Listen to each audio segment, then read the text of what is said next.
I want to first of all thank everyone for coming out and welcome you guys to the third annual Educators Teachers Retreat that is sponsored by the Islamic Shura Council of Southern California in association with Islamic schools.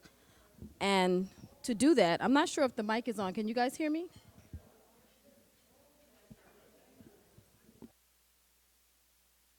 And to do that, I would like to bring up, this is the year, wow, this is the year of making history. Islamic Shura Council of Southern California's first female chair. You guys can clap it up. Alhamdulillah. She is a mental health professional herself, and does dynamic work in the Islamic community with schools and nonprofits, and none other than doctoral candidate Dina Helmi.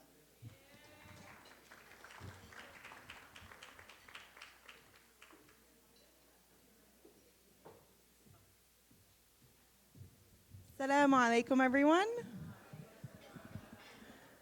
We can do better. We've had coffee, right? Everyone's had their coffee? Okay, assalamu alaikum. Awesome. No. So, Jazakumullah khair. And what that means is that we have a lot of work to do because it's been 30 years that the Islamic Shura Council has been around. So we're catching up, alhamdulillah, and what that means is we need continued dua and we need all hands on deck, inshallah, for us to take it to the next level, bi'idhnillah. So like Dr. Aziza mentioned, my name is Dina Helmi, and I'd like to welcome you to the third annual Educators Forum. How many of you, is this your first time attending one of these? MashaAllah, MashaAllah. Okay, so like a good number. I mean, maybe little short, like shy than half of the group. That's amazing. And what that means is that you're in for a treat. As you can probably already tell, this is not like your typical conference maybe that you've attended, especially in these spaces. So alhamdulillah, you're in good hands. And everybody, if you saw someone raise their hand, please make sure to welcome them a little bit more and get to know them. Get to know them, inshallah. So first and foremost, I'd like to take a moment to acknowledge each and every one of you. You're here today because of your deep commitment to education, to our students, and to the future of our community. We know that educators carry a tremendous responsibility, not just in delivering academic instruction, but in shaping the moral, ethical, and spiritual foundations for the next generation. And so the work that you do every day in your classroom and institutions, it's more than just a profession, it really is a calling, and it's an opportunity to serve Allah subhanahu wa ta'ala. I'd also like to thank the organizers, the volunteers, and the partners who've worked tirelessly to make this event possible and to make sure that each of you feels celebrated. And so may Allah subhanahu wa ta'ala bless and reward each of them and make this day heavy in their scales on the Day of Judgment, inshallah. This forum has become a space where we come together as a collective. You share experiences and collaborate on how we can strengthen the Islamic schools. We know that the landscape of education is changing, and that our students, so us as teachers, and I say that because in a past life, for some of you who may have known me before my counseling days, I was an educator as well. I taught middle school. But the landscape is changing, from standards that are constantly changing to having to support students in navigating balancing their Islamic identity in this modern world. And so there's a lot of challenges that we're faced with. And so the opportunity here for today is to engage in meaningful discussion and exchange best practices and leave here with new ideas and renewed motivation, inshallah. So we'll have a little dua right now, inshallah, if you'll join me. So ya Allah, we begin with gratitude for the blessing of knowledge and the responsibility of teaching. Grant us sincerity, wisdom, and patience in our efforts. Make this gathering a source of guidance, inspiration, and benefit for our communities. Ya Allah, purify our intentions, bless our work with barakah, and let the knowledge we share be a sadaqah jariyah for us. Guide our students towards righteousness and grant us the ability to teach with excellence and compassion. رَبَّنَا تَقَبَّلْ مِنَّا إِنَّكَ أَنْتَ السَّمِيعُ الْعَلِيمُ. Ya Allah, accept from us, for indeed you are the all-hearing, the all-knowing. Ameen. And once again, welcome, and back to Dr. Aziza.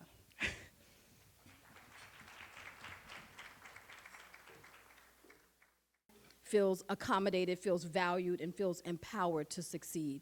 And I know for many years, a lot of us have been working without the tools and the resources to actually give all of our students what they need. And so today I'm excited that we have an amazing lineup of educators that will give us more information on how to do that.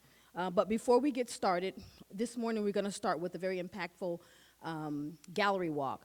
If there are teachers or schools that have not yet posted their posters, please make sure you put them in the corner. We want to just have an opportunity to share and acknowledge what the schools that are doing in the Southern California area. And let's first start out with a shout out. Who's here today? Wait, I heard Isla Academy first. Woo woo! South Los Angeles, thank you. I heard Minaret Academy. Al Huda, woo woo! Learning Center of Corona, Miller's Academy, MLC, Ikra, ICCS. You guys have to use your outside voices. Al-Hadi School, woo! Islamic Center of Southern California, thank you guys so much for coming. City of Knowledge, woo! And the IE. Thank you guys for coming. Not only do we have amazing speakers, but we have some goodies for you guys. You guys all have these little swag bags that have really nice decorations and soaps and things that people have donated. On the table, you will see a centerpiece that is very very practical, but very cute as well. MashaAllah, if I may say so myself, my students made them. Please don't touch them until afterwards, okay? Because they're part of the raffle. I know it's tempting. You've got like a halal meat stick and some candy and markers. We all love those. But the stickers on the table, you're welcome to take, but the little centerpiece is for the raffle. And then we also have 3 gift cards that we're raffling off at the end. So please make sure you guys stay and stay engaged until the end. Yes, sir, you had a question. Yeah, you actually answered it. I was hoping that the raffle would be a Umrah trip during Ramadan. Let's make that a dua next time, brother. Okay? Next time. Also, you guys have some information on your tables. There's information from the different organizations that are here today. Make sure you take a look at that. And there's also information for an important survey. If you went to an Islamic school yourself, please make sure you fill out this information. They need some input for their research, okay? So let's start our gallery walk. We are going to get up, and I guess we can do it tables by table because we have a few, or we can start a line and kind of walk through. If there's a teacher that would like to stand next to their poster, and you know what? We should probably move them to corners since they're all kind of bunched up. Can someone from ISLA kind of move ours over here? And then I know Al Huda's is there, and the ones are on the wall, but who has TLC, the one that's TLC? Can we kind of move that out so that we can give people space to walk the room?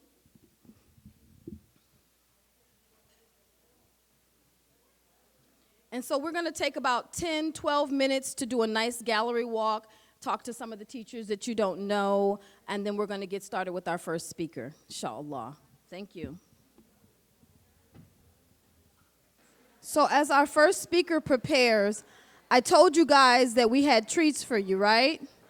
Assalamu alaikum. Thank you. We have a spirited group in the corner there. Assalamu alaikum, ladies. Thank you so much for bringing the energy. So I told you guys we had treats for you guys, and you guys know what this month is, right? Black History Month and Shaban, right? So I got a couple of questions. If you can answer them, you get a little goodie bundle, right? First question, Black History question. Can you tell me the name of the woman, Muslim woman, black Muslim woman, who is credited for starting the first home school systems as well as Islamic schools in the United States? What? Give this guy a prize. Thank you.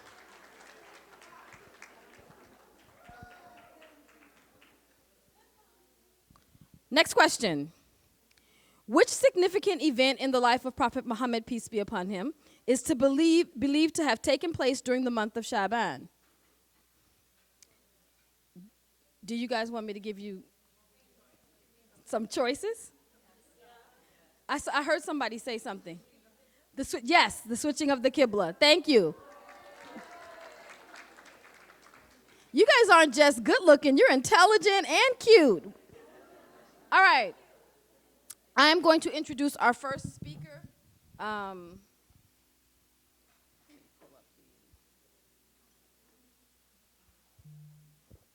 Sister Rubua Seuss is a community health worker in Los Angeles County Department of Mental Health.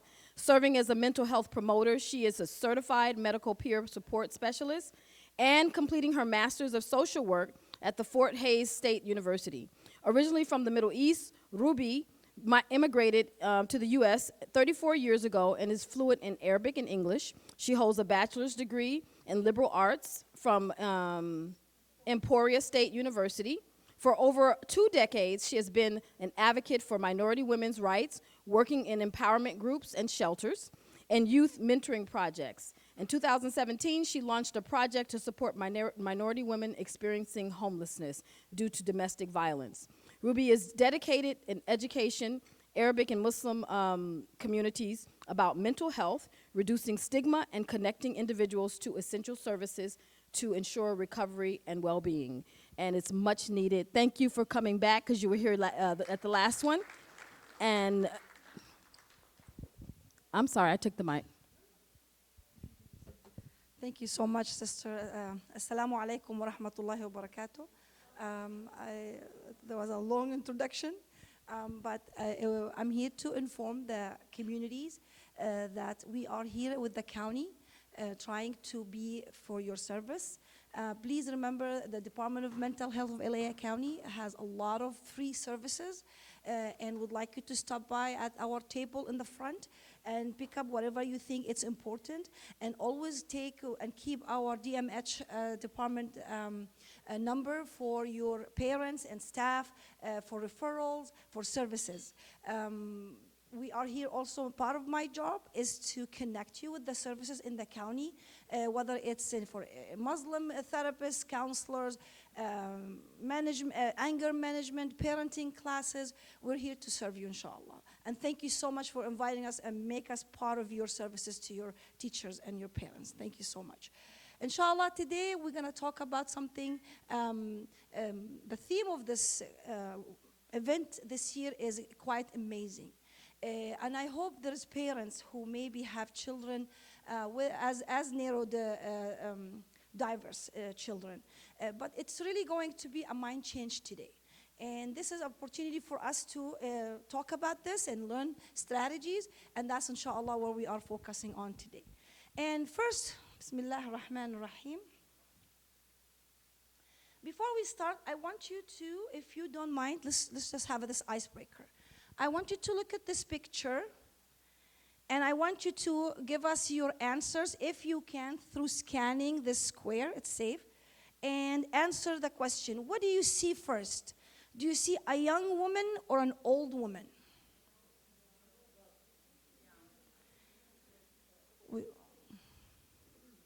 The first thing you see, a young woman or an old woman. I think when we say old woman, we give a clue. Oh, there's an old woman?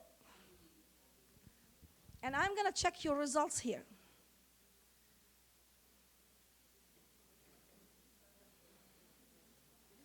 Okay, we'll give it 1 more minute. 1 more minute. Okay, let's check the results. We can open here. We have about 66% says young woman, okay, and 44 says old woman, okay, and I think people, we don't put a choice to have a third one, but I want you to understand how one thing's very, very important when we look at this. Are we both right? Do you see an old woman and a young woman in there, in that picture? So we're both right, correct? what makes some of you start thinking now, maybe immediately you saw the young woman, but it takes you a little bit more of time to recognize the old woman, correct? And now, somehow, within your vision, you try to gather your thoughts to identify the old woman, or vice versa, correct? All right.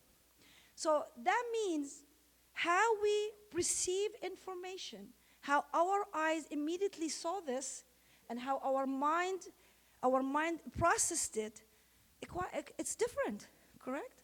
But that does make someone is right and someone is wrong? No, actually we're both right. But the way we took the information, where our mind interpret what we saw, is different. But it's still the same. So we both right here, correct? And because the fact is, we normally and naturally think differently because of our experience. If you are, for example, a young lady surrounded by a lot of young ladies, your mind will immediately see the young lady. But if you're a little bit older, or maybe work with older people, you really could also quickly see the old lady. That makes us understand that we do have what we call a unique brain for each one of us. And each of us, our mind, interpret information differently. And there's other factors for each one of us that influence the final results. Maybe where I grow up, who I am, what is maybe my career, my origin, my culture, okay? So we need to understand that humans' brain are unique. Today, we're going to learn about what is neurodiversity, importance of language, and the role of teachers, and I'm going to include parents also, when specific learning differences are present, and what are examples of neurodiverse students and children. And please, you can take picture of the resources. It's really, really important to be having this with your own different resources. Let's examine it quickly what is neurodiversity. I really do like this picture a lot because it really emphasizes that each one of us think differently. Neurodiversity let us recognize that each person's brain is unique. Our brains work, process, and interpret information in different ways that make each one of us unique.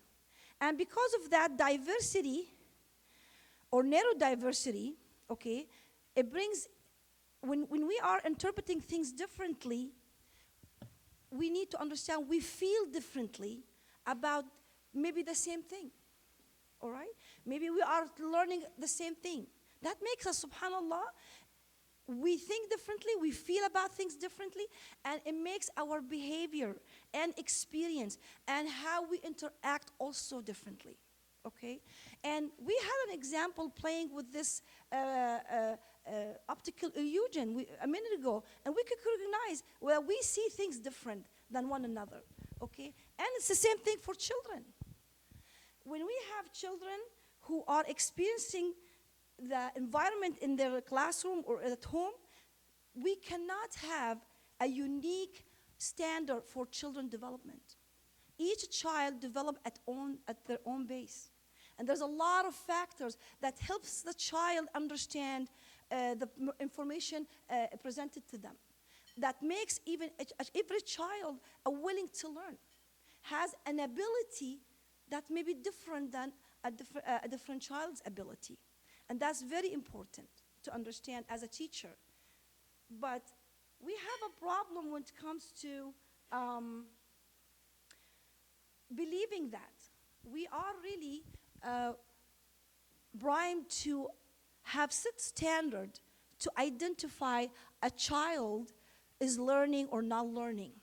A child is progressing or not progressing in the classroom.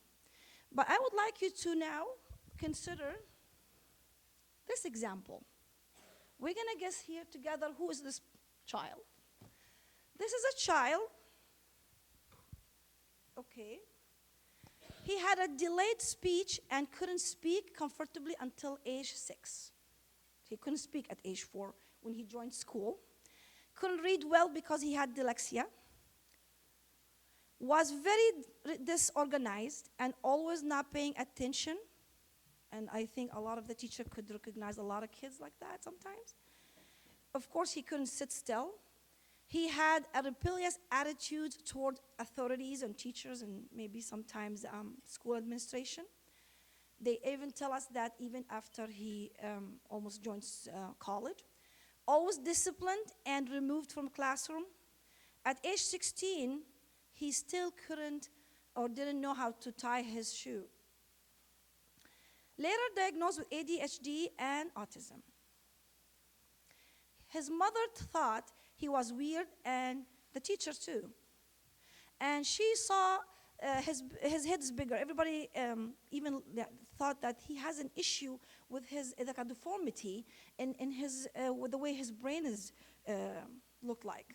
Okay. And he was different from other children. And we have a lot of us in classroom maybe have kids like that who identify them a little bit slow or can't speak well. His teachers thought he was not normal because he took longer doing homework and would write the answer in a different ways. Usually they say that when he answered things, he answered in a different way. The teacher could understand him very well, and he used to draw. He drew his answer. And he drew a lot, and he argued about what he believed, and he would think of details. The teacher is like, oh, come on, not now, just what's the answer? SubhanAllah. And his mother at the period of his life thought he will not succeed in school, and she decided to teach at home, and of course she exposed him to different teachers and instructors and different ways of earning education. Through workshops, through traveling here and there. She had a big impact. Now the question is, this is a very famous adult after he grew up. Do you think anybody would know, anybody who saw ever this picture before of this child? Oh, he's Einstein. والله معروف طلع. Okay, he's known. Yes, that was Einstein. That was Einstein. Albert Einstein. Albert Einstein, he had a childhood that sometimes we see in our classroom. And we think that this child is incapable of learning. He has disabilities.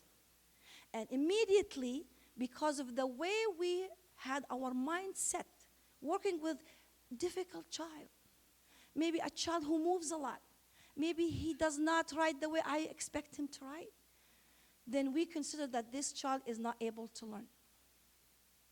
And immediately our mindset, shut it down. He is not I don't have the ability to work with this child. I don't have the education to deal with a child like that. And immediately, when the teacher deal in her mind only that there is a child like this, hyper in my class, immediately her stress level goes high, even without even starting the class. And in the back of her mind, I can't have this child here. We can't teach this child. We need a special teacher for that. And I have to tell you, from working in the department, we do have parents come think the same way. That's my child is different. My child is incapable. They cry because they say, I am stuck with a child that may not grow like a normal adult, that function like normal adults. I expect to marry, move on, and take care of me. Now the parents think, I have to take care of this child. Albert Einstein got married. I don't know if he has any children, but we all know he's a world genius. I don't know if it's a good example, but another example, my supervisor recommended this one, is Mary Carey with the blind, the one born blind and deaf. Yeah, Helen. And believe it or not, a few weeks ago, I have a book of her. She wrote in my hand. SubhanAllah.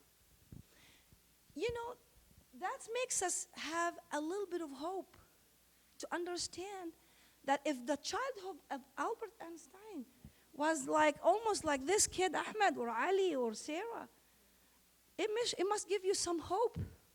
And the parents must be very relieved to understand that if my child is different, still can learn.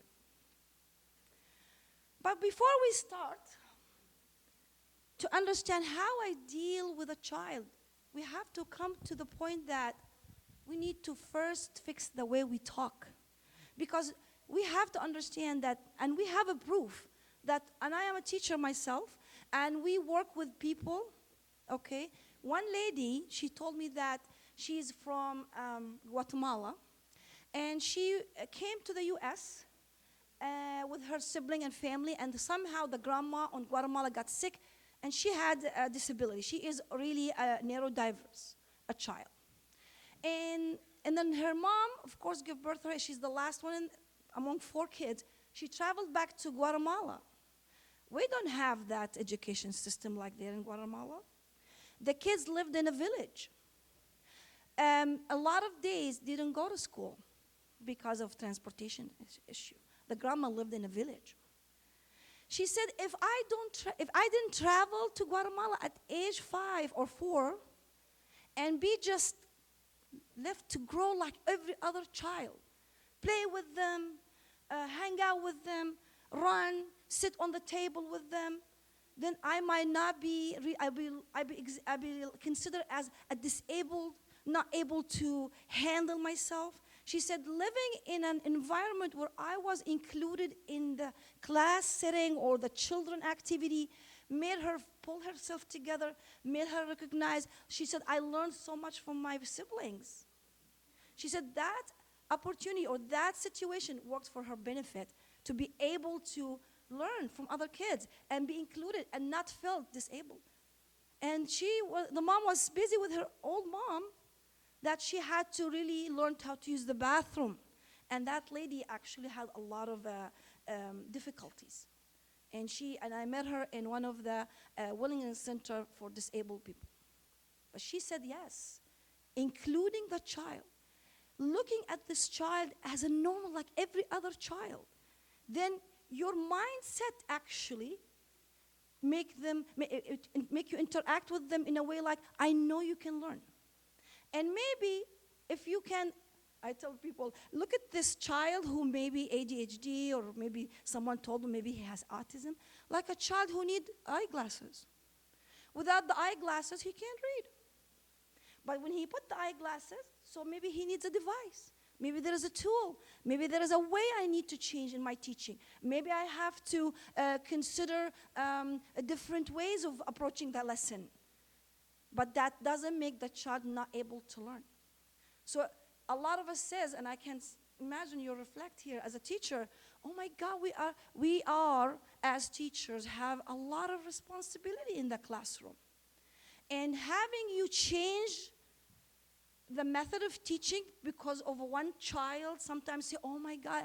But I have to tell you, when you have the mindset to educate this child and see that child progress in learning, it's a very rewarding for you and an encouragement to really consider that child's preference in the process of learning.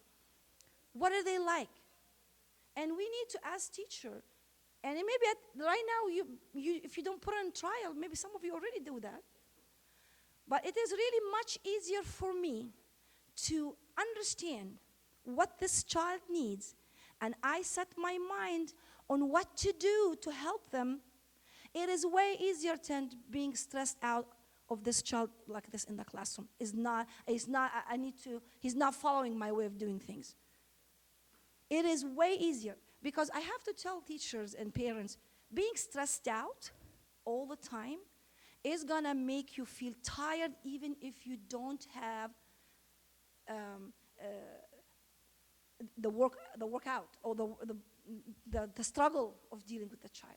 Stress sometimes can make you really shut down on understanding what to do with this child. And when you convince yourself, or you really set your mind, like I have a way to approach this child with my education, and I have a way and a style and a strategy and tools and a plan that handle this child, it is way easier to teach than sitting and saying, I can't deal with this child. and somehow we have to just take the children. And maybe our children not able to how to learn, it is varies. Maybe he has a little bit of reading, maybe he's hyper, maybe his math is not the best subject. But we don't want to come to the point where we say, I can't teach this child, okay? And in order for us to really make that switch, make that growth, we need to watch out first how we refer to these children. Why is that? Because according to our department, a lot of psychiatrists, people who maybe experienced difficulties in learning, maybe they were ADHD, maybe autistic, when they grow, they might overcome their problems. Maybe they really become successful. But because of the way they were handled, the emotional damage, that's what brings them to the psychologist and therapist. And we need to fix that because they will not overcome the abuse if they were abused. And I have to say, our language, our words have power and can make us feel included or excluded and impact our mental health. Historically, language previously used to refer people with disability has been offensive ways and has put a label on the people with the diagnosis.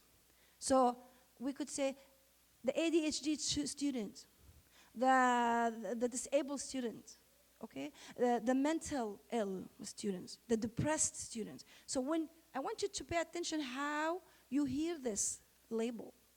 When I'm gonna put the diagnosis before the student or the child, immediately whoever hears me set their mind that this is an incapable kids of doing. And immediately some of us, obstacle. This is an obstacle here. I have difficulties here. That there's one of these kids like that. So we want our goals because we want to really, and I have to tell you, and having people like Einstein, having people like, there's a lot of people you could name famous. They really started ADHD. They really started with a childhood with autism. And subhanAllah, they are flourished and they prospered and they have a bright future. So our goal is to create a sense of belonging, reflect inclusion, put the person before the diagnosis, and describe what that person has, not who the person is. There are not problems to be fixed, by the way. If we're gonna take a child and see, okay, he has maybe learning difficulties, it's not a problem to keep fixed. And I have to bring this to the parents. A lot of parents, when they realize they have children who has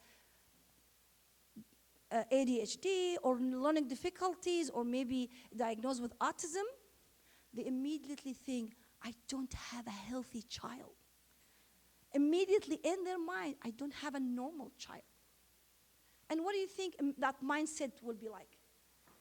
Separate, a difficulty. The mom, all what she wants to do with this child is to fix him. And when the life comes, I have to fix him. Why are you not learning? Why are you not talking? SubhanAllah, I met this professor. She has a PhD in speech therapist. She became a Muslim later on. And she said, I have a child, her older son was diagnosed with autism, severe autism. He cannot speak or communicate at all. She said, I went to college to learn how to treat kids with speech difficulties so I can treat my child. Until she got her PhD, and she couldn't treat him. And when, that was in Kansas, okay? When a center opened that allows children with autism to communicate using a software and the computer, he was 22, he is enrolled there, okay? And subhanAllah, he was able to communicate with his mom. And he was able to respond, say what he wants, express feelings. And that changed the whole life for this person. And that's where neurodiversity came. Because they have realized that people with autism, They are actually able to learn, able to express, but they don't have in their mind the ability, or they needed the tools. And that's when the movement of neurodiversity started in the early 1990s, because the group of autism people, they launched this network to express that we are not disabled. We are a little bit different, okay, but we're not disabled. So and that's what we say, is they're not a problem to fix, but individual to be understood. And in order for us to really watch out and change the language, we have to really fix the mind. So let's just understand what mindset. People think mindset is the way you're thinking. That's not it. Mindset refers to a particular way of thinking, a set of beliefs, attitudes, and perspectives that shape how we interpret and respond to the world around us. Thinking is in the heart of mindset. Your mindset is the lens through which you view challenges, opportunities, setbacks, and success. We need to really start thinking, when you believe that this child in front of me is capable, maybe he has issues with him, let's say barriers, from letting him learn like the rest of the class. So instead of saying he's incapable, I'm going to start thinking that he has some barriers, something in front of him to make him to understand like everyone else. Let me work on removing the barriers instead of always thinking the child is like this and I can't help or I cannot fix. So we all have been primed and structured to view the developmental differences and difficulties as problems to be fixed. Yes. At the heart of neurodiversity is to change this thinking that individual differences are not weaknesses and disabilities, but that our culture and societies, or cultures and societies, imposes expectations based on what the majority of neurotypical population develop into. Okay? We are expecting our kids, we view a very smart child who bring A's. But maybe there is one Einstein among these kids who doesn't bring A's. And I have to remind everyone, the structure of the educational system is a human development. It's set for us by other people.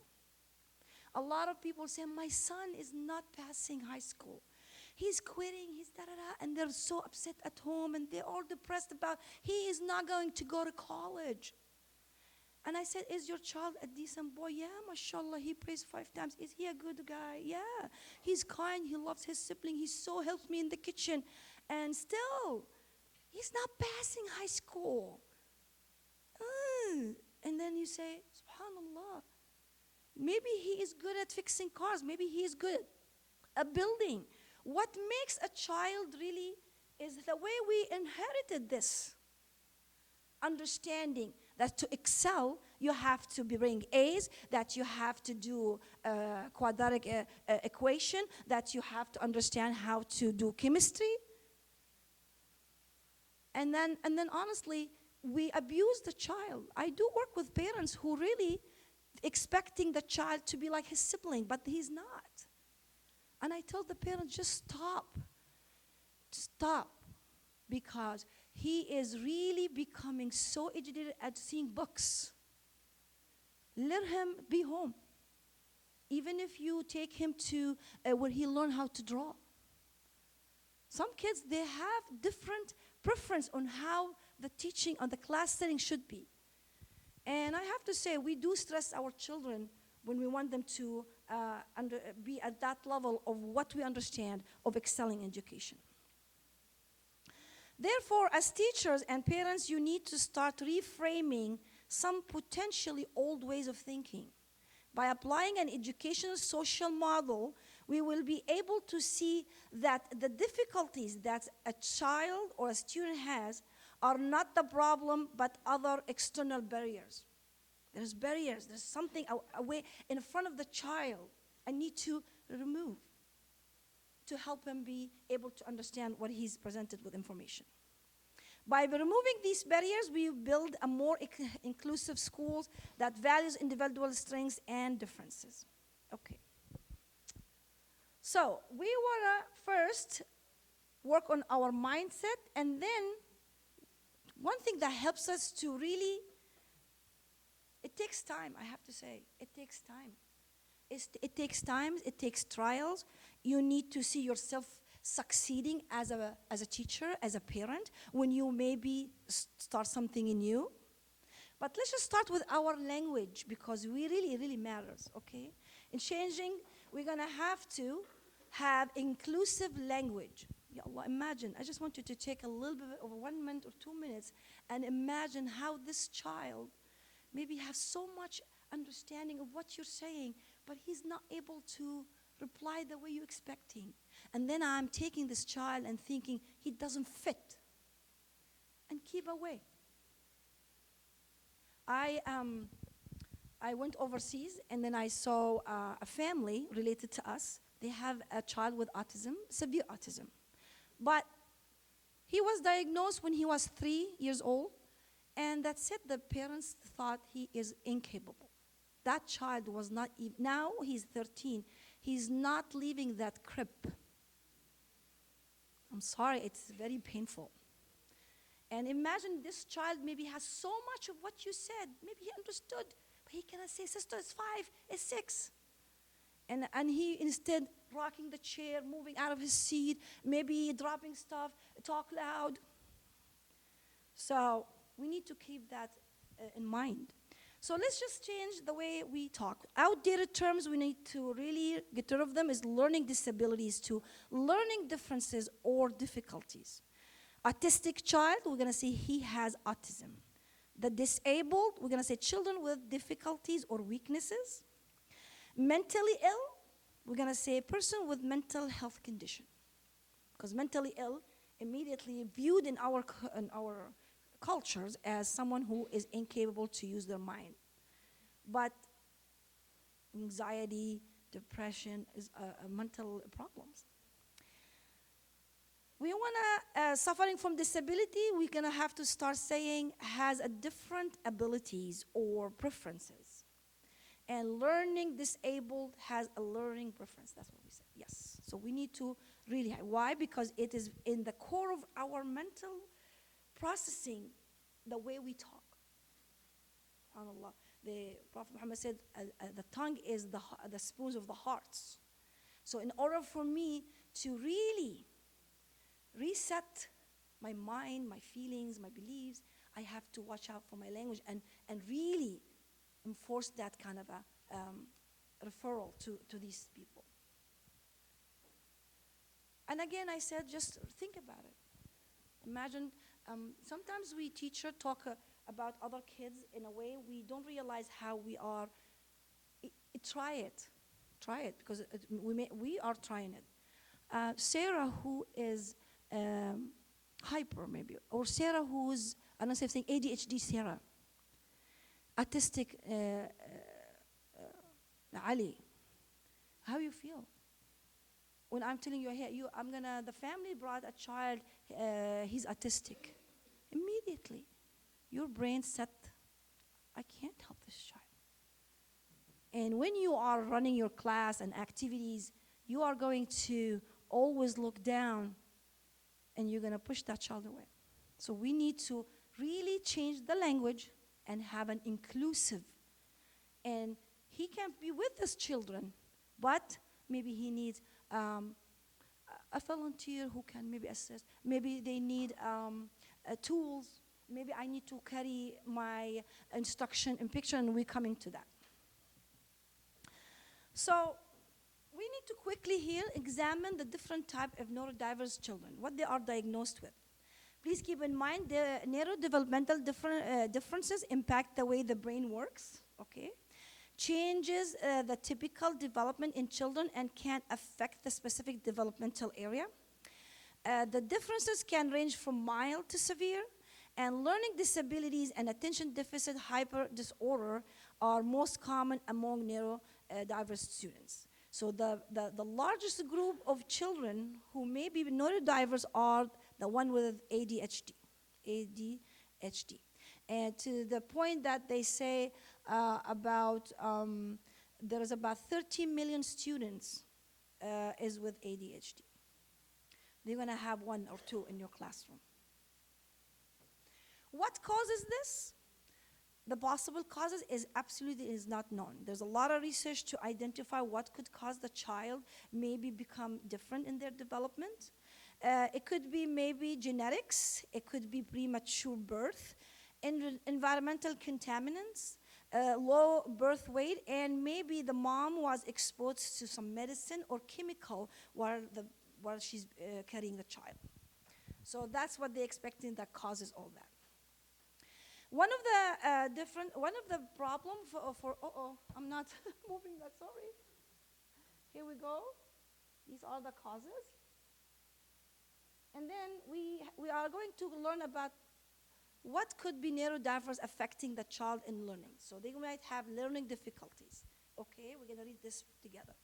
Some neurodiverse children have learning difficulties can cause them to have trouble learning and using certain skills.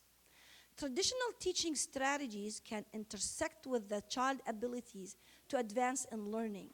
Children might have difficulties in reading, spelling, mathematics, listening, speaking, and reasoning, okay, with typical teaching strategies.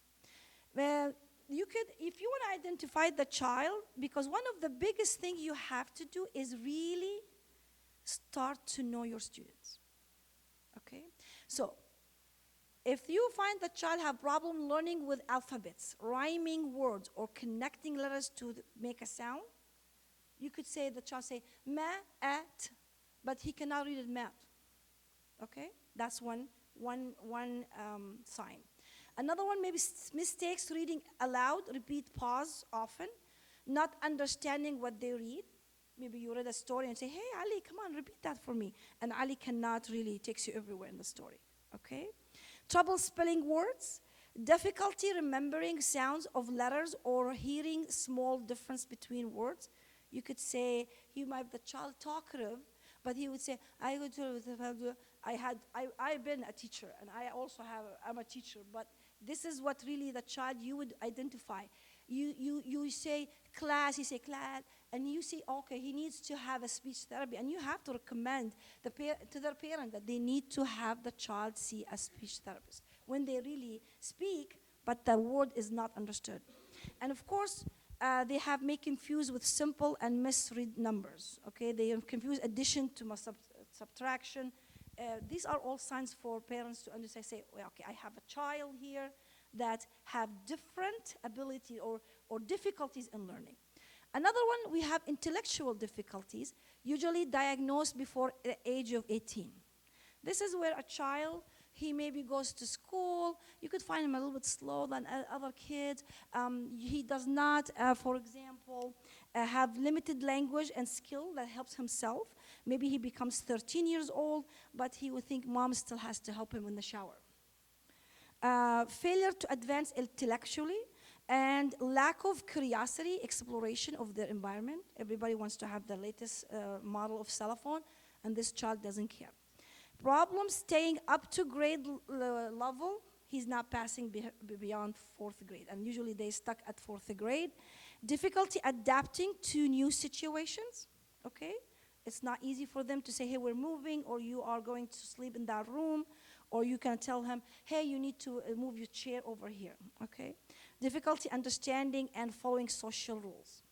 The typical teaching strategies, okay? Another one we have to look into autism. Autism affects social interaction and communication skills, okay? And it can range from mild to severe. It is considered to be wide spectrum, okay? Communication, I know some people we work with, they're autistic, have autism, and then subhanAllah, they work with us. They work with us, yeah. And they are functioning, but they do have some kind of a social issue. It affects them in communication area like delayed or absent speech, difficulty in establishing or maintaining a conversation. They might have repetitive language. And in socialization, lack of facial expression, avoid eye contact, difficulty interacting with others, difficulty in sharing social interest. And behavior-wise, they have extreme fear. And we need to take these two words and pay attention to it a lot. There's a big factor in the child to really be arranged or put with that new diverse students is fear. And it is very important to always make sure that the child interprets you and the environment as safe. Whether you're a parent, a caregiver, a daycare, a teacher, a principal, they have to see you as you are a safe person. And we're going to learn how to make sure that all the time the child sees me as not a threat. This is very important. And because a lot of these children, the fear factor plays a big role in how much they can progress. Repetitive movements such as shaking hand, frequent temper tantrum, inflexibility, and adherence to routines or ritual, okay? And then this is a child you really sometimes, you have to. One of the things that, oh, yes, ma'am. Please remind me. Oh, my goodness. I should move that one. And read from here is autism. And the last one we're going to talk about is the attention deficit hyperactivity disorder. Why is it? Because it is the most common neurodiverse condition that the children have in the classroom. Why this child goes to the bathroom by themselves, talk, play. He has good motor skills, but he cannot sit still. He loses his stuff. The teacher wants to focus on presenting the information. And I have to tell you, ADHD students could be like in high school, could be in college, not just necessarily a child in elementary school. There's three kinds of attention deficit hyper disorder, which is the predominantly inattentive type, the predominantly hyperactive and impulsive type, and the third one is a combination of both. Quickly here, what are the signs or symptoms? Let's take the first one. Plays with their hands and their feet and cannot still quietly in their seat. Gets up from their seat when the situation requires them to remain seated, moves excessively or are restless when the situation calls for other behavior, is very noisy during recreational activities. This is the child who's running all over gym, and talk excessively. Impulsive response before the question has been fully presented and has difficulty awaiting his turn. And of course, they bother the others. An attentive type, difficulty paying attention to details. This is a child, when you talk to, you hold his face and he's like that. And you could be saying to him, it's bedtime, you have to go brush your teeth. All what he heard from you, maybe the word it. He can't pay attention to what you said. They don't have that ability to focus. Difficulty paying attention at school, doing homework, and appears to not listening when spoken to directly, does not follow instruction, and does not finish work on time, and that doesn't do. This is a child, you tell him, go clean your desk. Okay, he goes to clean his desk, and all of a sudden he sees a toy or a eraser, and that's it. You left him in half an hour to clean his desk, and you come back, he's playing with the eraser. He put the eraser here, draw the eraser, and he can't. And has difficulty organizing tasks and activity, gets upset and avoid very much, and refuses anything that needs to pay attention to details. This a child will not do Legos, will not do puzzles, okay? They don't like to color, okay? Because it requires attention. Loses things needed to complete tasks or activities, and it's easier, and they're very much distracted by stimulants. This is a child, if he's sitting and the kid who came has a red jacket, really flash color red jacket, all what you see this child doing, look at the red color, okay? or maybe it stares at something really bright. Sometimes you are in the middle of the class and you are about to finish the class doing math, add, and if someone walk into the class, guess what? You lost that child. He can't sit, he can't pay attention. That's why when I used to teach, no one can walk into my class until I'm done. And it's good to have a sign that says, no, don't knock and don't disturb. The third one is a combination of both. So we are looking at some of the neurodiverse students' symptoms and difficulties in learning and socializing. We need to know as teachers, what can we do? Because we cannot just say, hey, you need to include this child, he's capable of learning, it's just a little bit of barriers you need to move. And now the question is how I'm going to handle a child like that in my classroom. Before we start, as teacher, as parents, as educator, as caregiver, identify yourself or your one set teaching practices. What method do you have?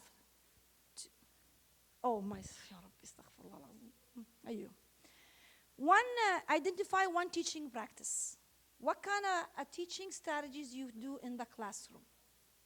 For reading, for math, for writing, for structuring. What are my thoughts about a good student? What is a negative behavior? I consider it as a negative behavior. Because some teachers, they don't any sound. Some teachers, they don't want any movement. Okay? Do I have inclusive teaching style? How do you realize you have reached your breaking point as a teacher when we need to start recognizing what I can do and what I cannot do? Okay? What is my level of tolerance? What is how much I'm patient? Be honest. You have to be honest with yourself. Do you regroup as teacher? What is your strategy to comfort yourself when you have a rough day at class? I have to tell you, I always remind myself, these are not my kids. It's other people's kids, and Allah will ask me. And I used to, subhanAllah, when I have a problem at home, I will really try to comfort myself because I want to walk into that classroom and capable of taking care of the class and teach other people's children. So let's try with these strategies.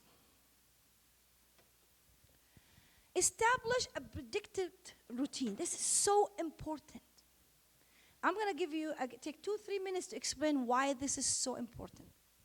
You have to understand, every time your brain knows what's coming up, what happens to your brain?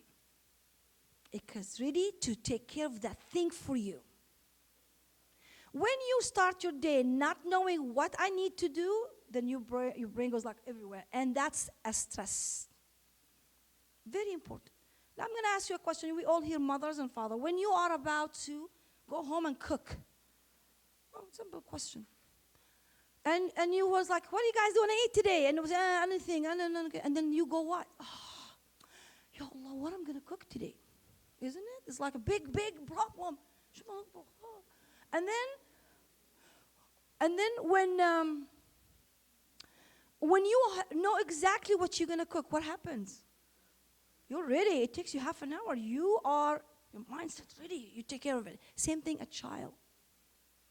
When the child knows what is the next thing happening in the day, whether you're a parent or a student, you must be able to always make sure the child knows what's happening in the day. And if you have a neurodiverse child, you must use that chart. Yes, go ahead.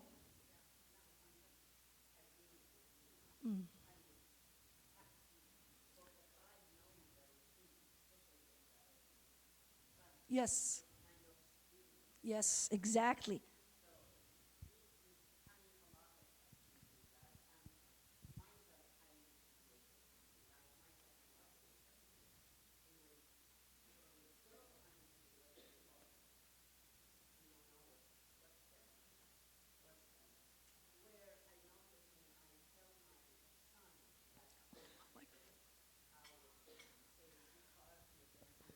have another one?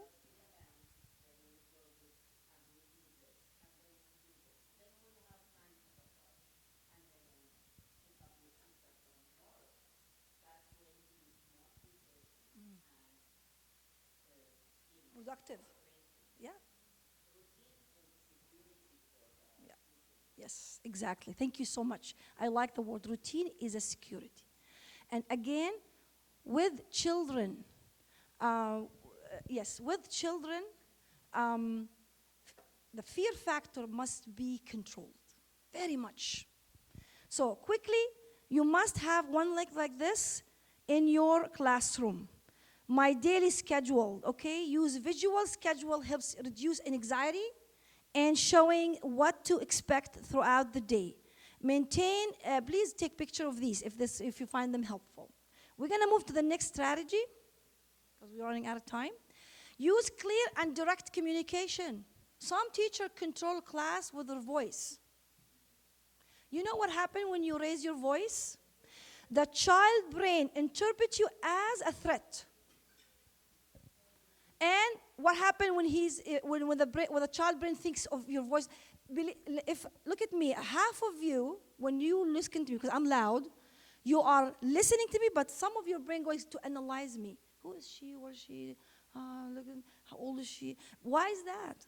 If I am really quiet, you're not going to have that part of your brain doing, because this is very important. To lower your voice, it will bring that person in front of you all the time paying attention to every word you say. You raise the voice, you are going to make some of that brain activity goes to analyzing the situation. That's a human thing. So make sure you do not, and don't say to the child, what you doing? No, it doesn't work this way. Don't do this. Simple.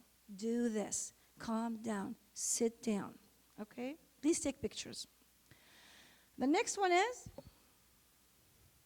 provide visual support all the time. For children with the neurodiverse, you need to use a lot of pictures to explain things.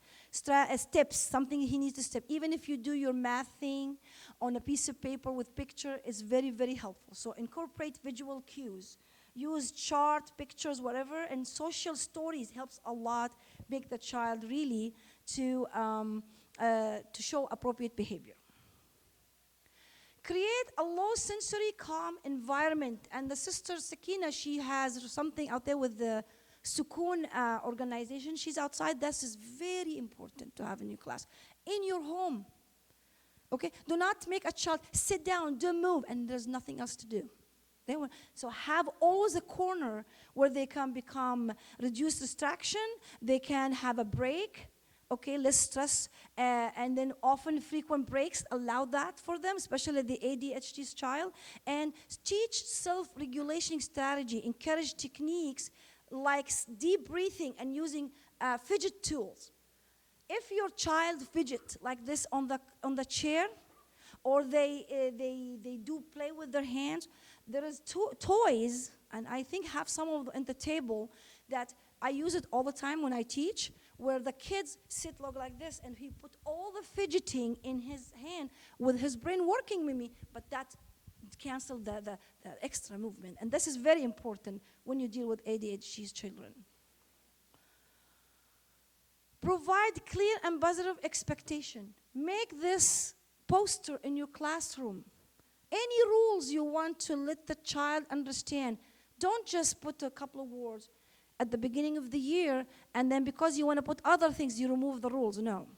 Keep them all the time. So set clear expectation. Establish and reinforce classroom rules with visual reminders. Use positive reinforcement, by the way. And one I think I use in my classroom that worked very well, especially with kids, younger kids, and kids with diversity. I use a cup for each child, and I put it on the front of them. And every time they do something good, I add a dot. They're little plastic things. And the kids collect these dots. If you have 5, then you met your goal for the day. But anything I don't want the child to behave like, I take the dot, and I don't have to say, hush, huh, who, no, nothing. Just take the dot, put the dot. As soon as he sees you take the dot, he sits quiet, pay attention, and you don't yell, you don't warn, you don't you change your facial. Calmness is a very, very good tool for teachers to win the class. Encourage social skills development, model social skills, use role playing, social stories, provide structure, do not undermine that. If you can have a playtime for your students, make it educational, but that playtime is so educational. Use task modification and flexibility. Sometimes we don't have the kids to write 3, 4, 5 paragraphs. Can you create a video explaining 1, 2, 3, 4? So we can do visual. Can you create a model? Can you create a play? Maybe if they want to show how the mitochondria or whatever that cell parts work, let them do something. This works very well, and it's really very educational. Be patient and flexible. That's what makes you go to Jannah, inshallah. We don't want to show up pulling your hair, but flex your mind. Allow extra time. Always allow extra time. Give students more time to process and respond. If you have a child who really very hyper, this is what you do. You put him here. And you put him here, he stands like this, and you say, here, give me that program. Take this. And he is working with you. Believe it or not, that kid you control his movement, you give him a break, but he is paying attention too. So be patient with behavior, understand challenges, challenging behavior. Understand what they go, and always put yourself in that child when he is maybe ADHD or maybe with autism. Collaborate. Sisters, you must really delegate work. To win, you must delegate work. You must ask for help from parents, volunteers, especially if you have child ADHD. I must be able to, and that's art. Delegation is an art, and it will make amazing results for you. So make sure you ask for help and support from PTA, parents, and get them involved. Foster an inclusive classroom. Promote empathy and understanding. Educate the class about autism or ADHD. Encourage peer support, peer students with each other. And if you have a smart student, come here. I want you to help me with Ali. I don't know why I picked up the name Ali. I want you to help me with Ali. Ali is a little bit slow, but you need to, if you explain to him, you will be shocked how much kids learn from each other. Subhanallah. And the last here, we talked about this at the beginning for the parents. Parents, if you are a parent with a child with ADHD, autism, learning difficulties, this is the day where you have to have a relief. Your child is okay. It's not, he's maybe having differences in some part, but he's not a disabled child. Don't give up. Advance yourself in knowledge how to handle a child like this. And believe, set your mind that he's going to be okay and he's like every other child. And this is very important to keep in mind. The last thing here, we're summarizing together the teaching tips. Create a predictive and regular routine. Get organized. Some of us, we fall into this. I'm a teacher for 10 years. I know my material. I'm sorry. No, don't bring copies from 10 years and give it, hey, do that. Be creative every year. Reorganize your notes, your lesson plans. See what's out there. This is very important because we really fall into that crack. Manage and minimize distractions as much as you can. Make sure, look at, some people think, I'm going to put a lot in my classroom, and the child is going like that. Maybe you need to really figure out what's going on the walls. Give clear and specific instruction to the child always, especially if you know he's hyper. Couple of words, 3 words. Sit down, open your book. Break down complicated tasks into easier portions, okay? Sometimes you can't just say, hey, even the child I'm dealing with, he comes and he doesn't know where's his bag, And I told him, you walk, this is your seat, has your name on it, put your back here. One step at a time. That's how much sometimes we need to be slow with these children. Use goals, praise, and rewards. Provide opportunity for movement, a healthy diet, and regular sleep schedule. That's for you. That's for you. You need to make sure, oh, we have a lunch break. Yalla, sister, let's go walk. Okay? And vent. And sometimes we can't just talk about students to anybody. I think it's for privacy rights, but you can always vent out with what you're having difficulties. Use consequences that are related to the broken rule, and yelling, punishment are not effective.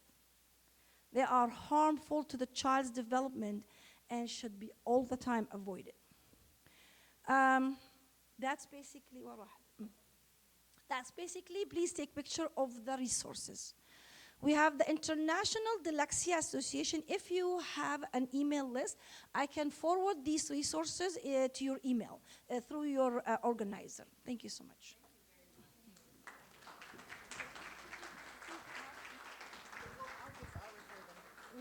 Thank you so much. Amazing. Excellent information. If you guys have questions, because we are out of time for questions, they have a table. The Department of Mental Health has a table. Sister Rubua will be back there. You can ask her questions. We are going to honor the schedule and make sure that you guys get your first break. This is the time to do tea, bathroom, connect again. But before I do that, I'm going to bring Brother Fawad up with a quick icebreaker to get you guys kind of moving because you've been sitting for a while. That was amazing, wasn't it? Really resonated.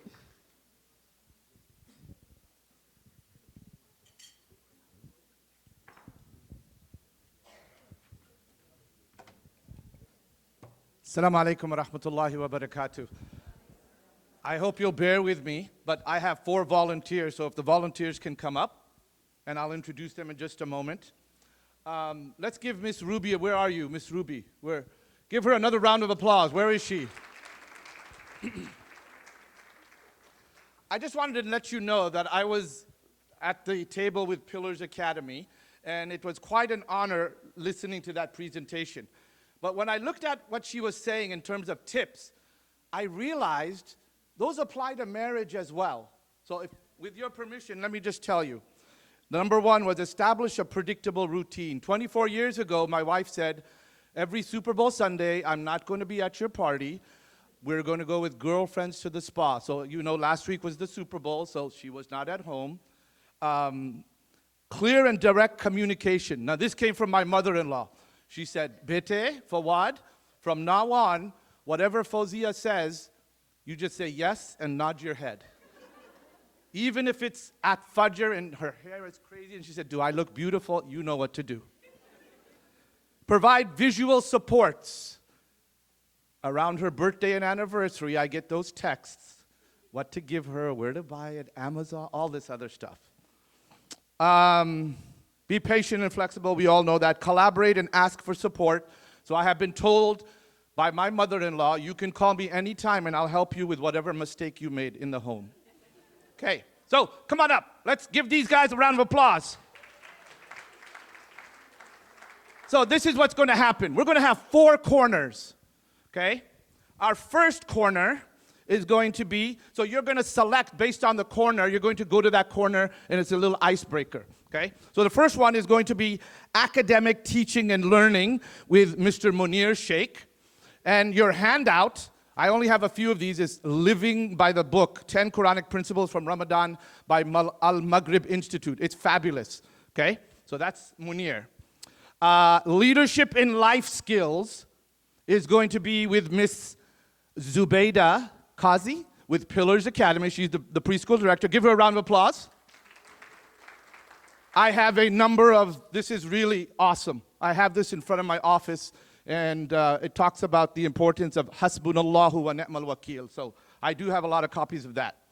Next, this is my favorite. Sports and athletics is going to be Hafiz Dr. Azim. And he's got the Pyramid of Pyramid of Success with John Wooden.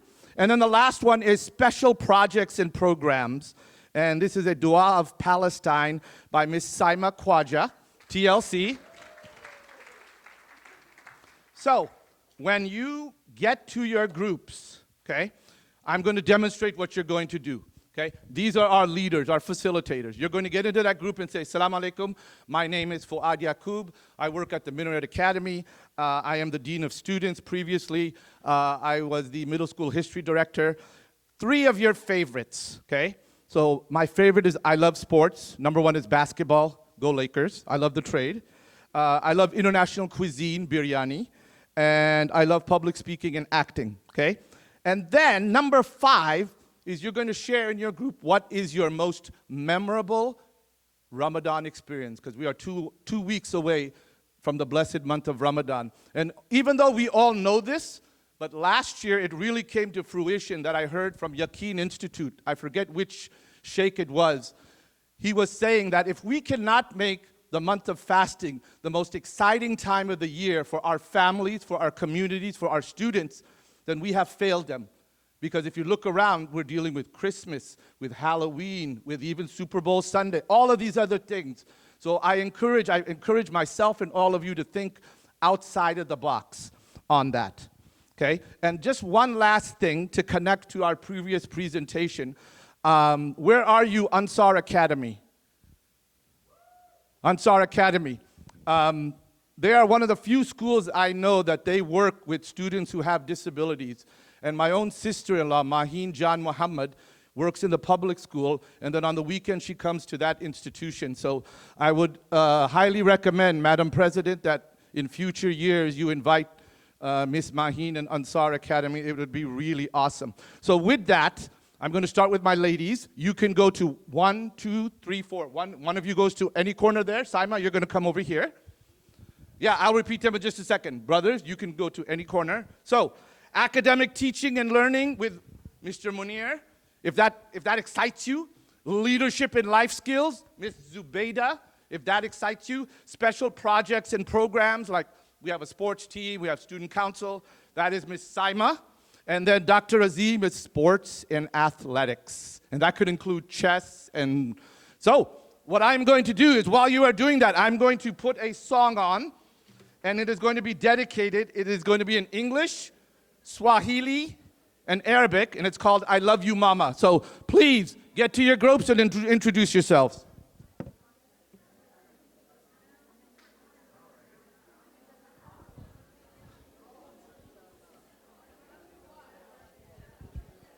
at about 17.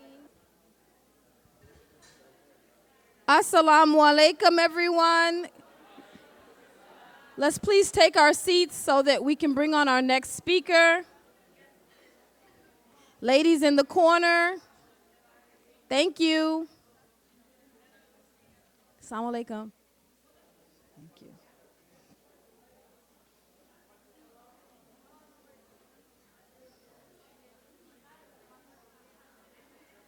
Before I introduce our next speaker, I told you we had goodies and the goodies just keep coming. So I have another trivia question for you. So we talked about the topic of neurodiversity. Can anybody name a famous person that is neurodivergent? I saw your hand and you. Yes. Besides Einstein. Bill Gates. Who else? We got another one. A famous person that is neurodivergent. Beethoven. Thank you. We have 2. Did anybody know that Muhammad Ali had dyslexia?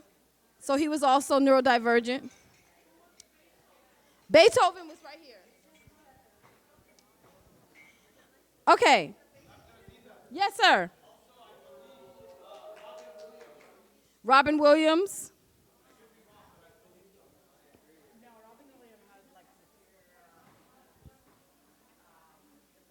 Depression. Okay. So it is an honor for me to introduce our next speaker, Dr. Karima Nassuf. She's an experienced teacher and clinical therapist with a demonstrated history in working in education and management industry, skilled in research, tutoring, English, as well as second language, curriculum development, mental health, and public speaking, professional and strong educational foundation, completed a doctorate focusing on social work and child welfare from the University of Southern California. And she is back with us again. She was with us at our last conference, and she's a wealth of information, mashallah. Please welcome her. Thank you. Thank you, everybody. Good morning. It's still morning, believe it or not. So, okay. Well, I'm going to start with an agenda. So I'm going to do a little bit of an introduction. Then we're doing a group activity, a reflection discussion. Then we're going to talk about neurodiversity a little bit, some definitions. I know you already heard a lot about neurodiversity. My presentation is really focused on what can the Muslim teacher do, okay? Everybody on the table should have a copy of the presentation for you to take notes on. And I also provided you with my card. My information is on the back. If you're interested, I put enough on every table. So if you didn't get one, there's plenty still on my table, all right?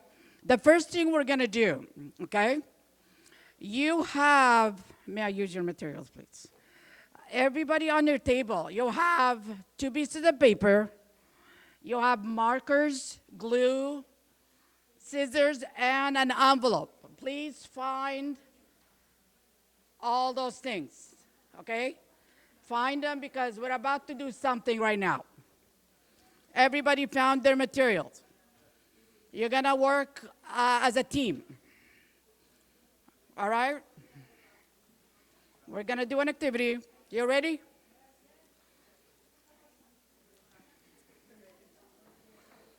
Everybody's ready? It should be on your table right there.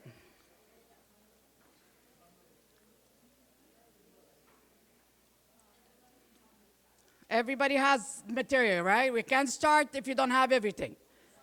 What do you need? Scissors are right there. Somebody took your scissors. You didn't get everything else? Okay, my bad. Okay. Okay.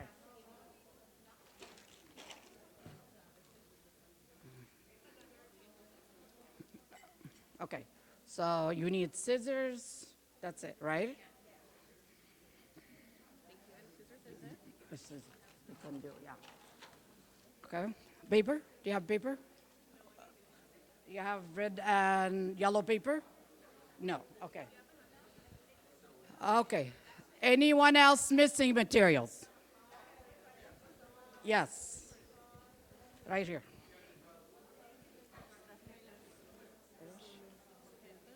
ايش بدهم paper؟ هي paper.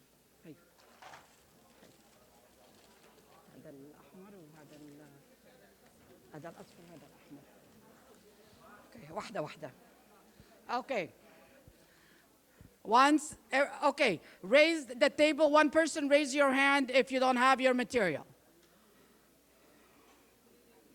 If you have it, you're good. Who's missing things?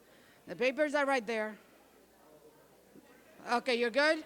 Everyone's good. Give me a thumbs up if you're ready to go. All right. Okay, here's the instructions. Oh, I'll come back to this later. I forgot about it. Because they introduced me, so I forgot. Okay, ready? I'm gonna time you. Here's the instruction. Take the yellow paper and cut a circle out of it. Use the glue stick to glue the yellow circle onto the red paper. Use the pen to write, "I believe in inclusion," on the yellow circle. Put the red folded paper into an envelope. The group that finishes all the steps, go ahead and stand.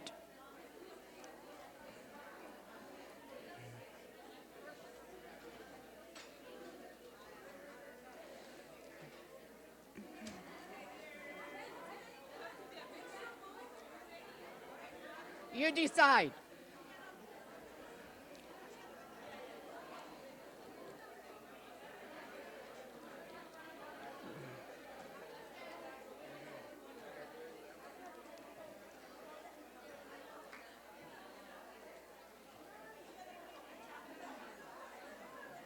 Do your best. Stand up if you're done. The group that finishes, stand up. Okay, group 1, 2, and I believe you're 3. That's it. Those are the winning groups.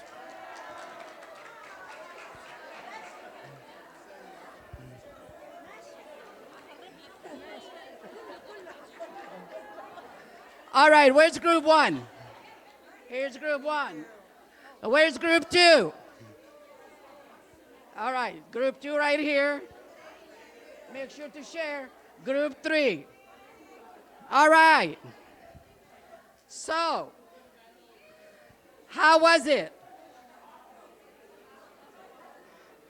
Okay, I need your attention back. I know it's gonna be hard, but I need it back. Okay. Let's talk for a little bit. Let's talk for a little bit because some people were mad at me already. People that knew me were bad, were angry at me. Okay. Okay. This was a very purposeful activity. Okay, I wanted you to get your juices running a little bit. I wanted you to move a little bit.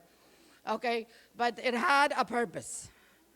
Okay, I wanted you to think about how you felt. And remember, we're adults. Our emotional health and emotional intelligence is a lot stronger than the kids we teach. Okay? How many of you did not feel so good about this darn activity? Okay, let's be honest.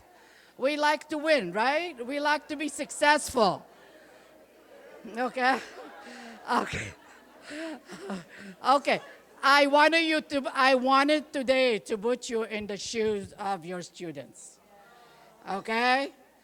I wanted you to feel a little bit because as we get older and we stop being students, we really don't feel with our kids as much. Just like when it comes to parenting. We forget that at one point we were the children and we behaved exactly the same as the children we give birth to, but we swear we never did. I do with my kids. I've never was like you, ever. I was a perfect child from birth. They don't believe me, so it is what it is. Okay, I want to ask a few questions to really get you to think about the activity. Can we confirm that the winning group is actually the best? They do. They do. Okay. It's not necessary. When it comes to education, racing and limiting kids with time is really not necessary because at the end of the day, we need to focus on what are we trying to accomplish with kids. Okay, some kids learn in 1 minute, some kids take a month. So as long as they both get to the end goal, where they learn what we want them to learn, that should be our purpose. Not who finishes. We can't expect all our kids to finish in 10 minutes. We can't expect all our kids to finish a project in a week. As long as they finish it, we need to remember that. Okay, and we need to remind our kids. How did you feel during the activity? A lot of anxiety, a lot of pressure. It's like, oh my God, I gotta finish. The other groups are finishing, okay? So it's not a good feeling, okay? If the child is anxious, and you're adults are better at handling anxiety for the most part, okay? Because they have experience with it. Was it fair? Was it a fair playing field? A lot of you didn't know this was coming. So I didn't prepare you at all. Some of you didn't even have the materials. They had to go get it. Okay? Some of you were not at the table yet. Okay? So there's a lot. So was everyone on an equal footing? Absolutely not. Would giving the groups with limitation extra time have helped to level the playing field? If I said, let's everybody take 15 minutes, and it doesn't matter who finishes first, would that have helped? Absolutely, okay? And you know your kids better than anyone else. So you can set those limitations. You can set them. You can have them ahead of time. How might someone feel who has these limitations, who is a child or a teenager even? Because teenagers are very, very self-conscious, a lot more. Okay? What can we learn from this activity? Did we like doing it? Maybe not at the moment, right? After we're finished, okay? I think it's very important that we remember how we felt today with this activity when we are giving kids activities with limits. You have to focus on what's the purpose. Why are you doing the activity? Okay? All right. So neurodiversity. Everyone has a differently wired brain. Okay, think about it. Like if you think of your siblings in your own family, even if you have a twin. My husband is a twin, and him and his brother are day and night. They don't look alike that much, a little bit. And they act completely different. Subhanallah. Yeah. So can you imagine people that are not related at all? Okay? And their own unique way of thinking, interacting, and experiencing the world. And that's what we have to remember. Every child in the classroom you have has a different way of thinking and reacting to their environment and reacting to you. You know how some kids love you and some kids just don't love you? And you feel the same way about some. You know how some kids are just annoying? You don't want to tell them, but they're just sometimes, okay? As adults, we need to be cautious and not let them feel it. Yes, sir. I'll give you time. I'll honor the time. I'll stop. I think my time is at 12:15, so I'll stop at 12:15. Okay? Because I gave you the handout, so whatever I don't get to, it's very detailed. And I gave you my information. You're welcome to email me or even text me. So that card should have all my information. Okay? So neurodiversity is a concept that's based on the fact that every person, including every person in this room, because everybody here had the same activity. But if we all had the same brain, we would have all did it the same way and finished at exactly the same time. There would be no variation, okay? But even in this room, we couldn't even and some people didn't even put the paper in the envelope and they stood up. Come on, people, okay? Be honest, okay? All right, so no human brain is exactly alike. Even twins don't have the exact same structure, subhanAllah. I mean, even identical twins, they have different ways of acting. So there's no standard human brain against which all human brains can be compared. On the contrary, like if you look in one room, one classroom, some kids are artistic, some kids are just hyper, some kids are just calm, never say anything. Some kids are just all over. Some kids, like the minute they come the first day, they touch your heart, and that's it. You know this kid is going to keep you on your toes. Other kids get forgotten in the classroom because they hardly say anything, okay? As teachers, okay, we need to make sure every child is recognized regardless of their ways. I want to tell a story that I always thought it was fascinating. Do you guys know Chris Rock? Okay. Chris Rock, when he was a child, he, I believe, had ADHD, so he never stopped talking. So one of his teachers that he always talks about came to him one time, he's like, listen, Chris, I'll make you a deal. Okay, he always wanted to crack jokes. He always wanted to do what he does now for a lot of money. So the teacher goes, I'll make you a deal. Let me teach for 40 minutes. Then I'll give you the last 10 minutes to do stand-up. From that day on, Chris behaved himself and waited for that 10 minutes, and he got that 10 minutes. And look at him now. That's what he does for a living. Okay? So just remember, you want the Chris Rocks in your room, just in case they come back and throw $1 million or $2 million your way. You know what I mean?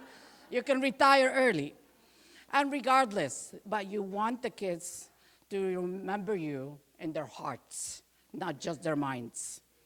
Because kids remember us in their minds. Bad, good, ugly, the whole thing. You want them to remember you in their hearts. Okay?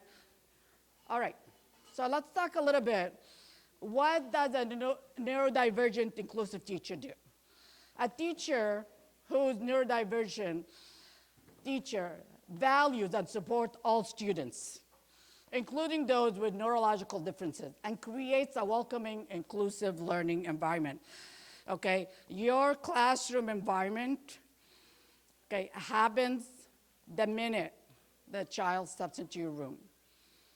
Okay, they know. If you're standing by your door and the child is coming into your room, they know whether they're gonna feel safe, whether they're gonna be respected, and I cannot stress this enough. Regardless how old the child is, you model respect. If you disrespect them, don't expect them to learn to respect you. Okay? And you have to understand, a little child is extremely fragile. One word or one action from an adult can make them not want to come to school again. Or might want them, want to wake up and brush their teeth and go to school without the parent being on them, okay? So you have to value and support differences. And you're gonna, as a teacher, you're gonna come across all kind of children. And for Islamic school, I think we really need to become more aware of learning differences and equip ourselves of how to handle kids with learning differences. We can't just keep sending them to public schools and say, we don't have the resources. Because eventually we're gonna lose all our kids, because the kids are getting more and more challenged now. More and more kids are being born with autism, being born with learning disabilities, with learning differences, with challenges. The majority, a lot of boys have ADHD more than girls. Okay, we can't keep sending kids to public school or Catholic private schools, because a lot of parents who are being told the Islamic school cannot provide for the children, they're taking them to other private schools. And a lot of times those private schools are Catholic schools, Christian schools. We're gonna lose our leaders eventually. Okay, so we need to make ourselves stronger, not expect the kids to go somewhere else. Okay, so that's what a neurodivergent inclusive teacher needs to do. Strengthen herself or himself. Go back to school. I went back to school to become a social worker at the age of 40 something, which was 3 years ago. A little more than that. Okay, so my focus, if you look in your handout, today I wanted to really talk about, so what do we do actually in the classroom? Okay? For me, for my classroom, I teach high school English. This year I have all 11th grade. I teach for LAUSD. For my classroom, I have a corner that I put a curtain up, and I created a corner in the room. I believe I have some picture. I can show them later during questions if I find them. Where the kids, if they have a bad day or have anxiety that day or they cannot sit for a minute, they can go and sit in the calm, I call it the calm zone, for 10 minutes, 15 minutes, until they calm their nerves so they can learn. I can force that child to sit in my room, regardless what they said, but they're not gonna learn anything. If the child is anxious or having a bad day, okay? So a neurodivergent teacher listens. A lot of times, because they're a little human, and a lot of the stuff they say drives us crazy, we don't listen to them. Okay, but even the child that always says the wrong things might come to you one day and say, I really need to talk to you today. You need to listen. Even if it turns out to be something not that important, we need to listen. The best information about a child comes from that child. It really does. And if you create an atmosphere or an environment in your room that is welcoming and open, they'll come to you. Okay? All right, so what do? Reduce complexity in your classroom, okay? Like today, a lot of you were like, question. I just didn't pay attention to you. I did that on purpose. No, I wasn't disrespecting you. I wanted to see if you can figure it out on your own without my help, okay? And that's not helpful to a student. A lot of you didn't even know what to do, how to start. Okay, use headings for assignments. Short paragraphs and sentences. Don't give an assignment like for a fourth grader, a 3-page description. Minimize the language so they can read it. For kindergarten, everything has to be explained, okay? It should be like letters, no more than phrases, okay? As they get older, middle school maybe, even then, like when I give an assignment for my high school kids, I always read it to them. I never just give it. I go through it, and I sometimes spend the whole period introducing a new assignment, especially if it's a big project. And I give it in details. Okay, this is what you have to do here, this is what I have to do. Sometimes I give an example. They always want examples, because they want to copy them, that's what they want. Okay, but sometimes I give them example from the kids from the year before. Simple, clear language. What I do notebooks. So I do table of contents. And because I'm an English, she's like, oh, I'm gonna do like table of content, and every day I put a date, the assignment, the page number, and they put it in their notebooks. So I went fancy, and I chose the most fancy font on Microsoft Word, and I was like, oh, so proud of myself. Then second period, one kid comes in and is like, Dr. Nasu, can you change that cursive writing to normal writing? I was like, I was so proud of myself, and he wanted normal writing because he couldn't read it, okay? And I joked around for a little bit, then I changed it. It didn't bother me. My ego was not hurt, even though I wanted to be fancy on this. But what's my purpose? What do I want? I want the kids to copy and update their notebooks, okay? So it didn't matter to me if I like the font or not. Avoid acronyms, spell things out. Always spell things out. Don't expect them to know. Keep things simple, okay? Because as much as we try to make our our assignments or worksheets look nice and colorful and this and that, but if the kids don't get it, then what's the point? You know what I mean? What's the point? All right, simple course design. When you're designing what you're trying to teach, keep the end in mind. Clear action items. Establish one place to go and find deadline, what's current, what's next, okay? A lot of you use online formats for school, right? Where the kids can go, look their grades up, right? I know for us, public school, now everything's digital. The majority of things are digital. Even the majority of things the kids submit digital, okay? And a lot of times, because we have those digital environments, we put a lot of information, and we expect the kids to go through it, okay? Don't put too much information or too much work at once, okay? I know we want our kids to be the best, and we want them to get through the curriculum in 9 months, okay? But we really need to be mindful of how much they can do. If we're giving an assignment every week, major assignment every week or every other day, okay, that's how I design my lessons. Every other day, the kids have to do a major assignment, okay. Every weekend, I go on grade, and 55% of my kids are failing. Then 45 are passing. I learned as I was becoming a teacher, if 50% or more of the results is failing, I have to go back and assess my teaching. If I'm doing it right and the kids are getting the information and my assignment is doable, at least 75% of my kids should pass it with a C or better.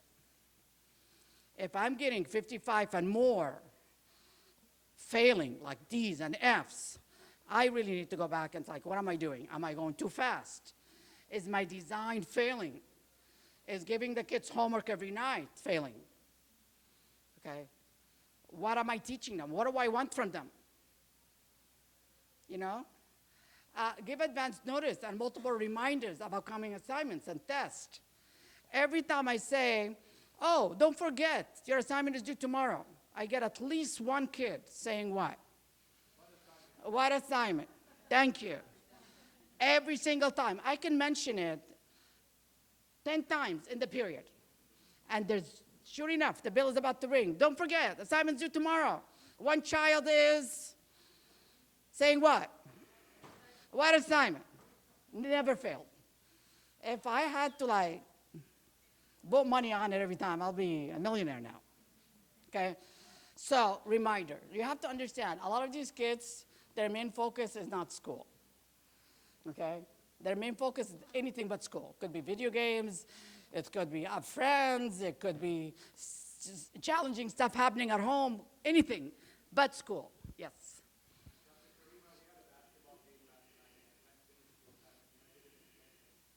Yeah, Dr. Karima will probably give you an extension. My focus is, listen, a lot of my kids don't turn assignment on time. I get mad at them, I do the show thing, I go, I'm mad at you, la la la. But I don't want to fail kids. Because I'm going to see them in the summer, and I don't want to see them in the summers. Okay?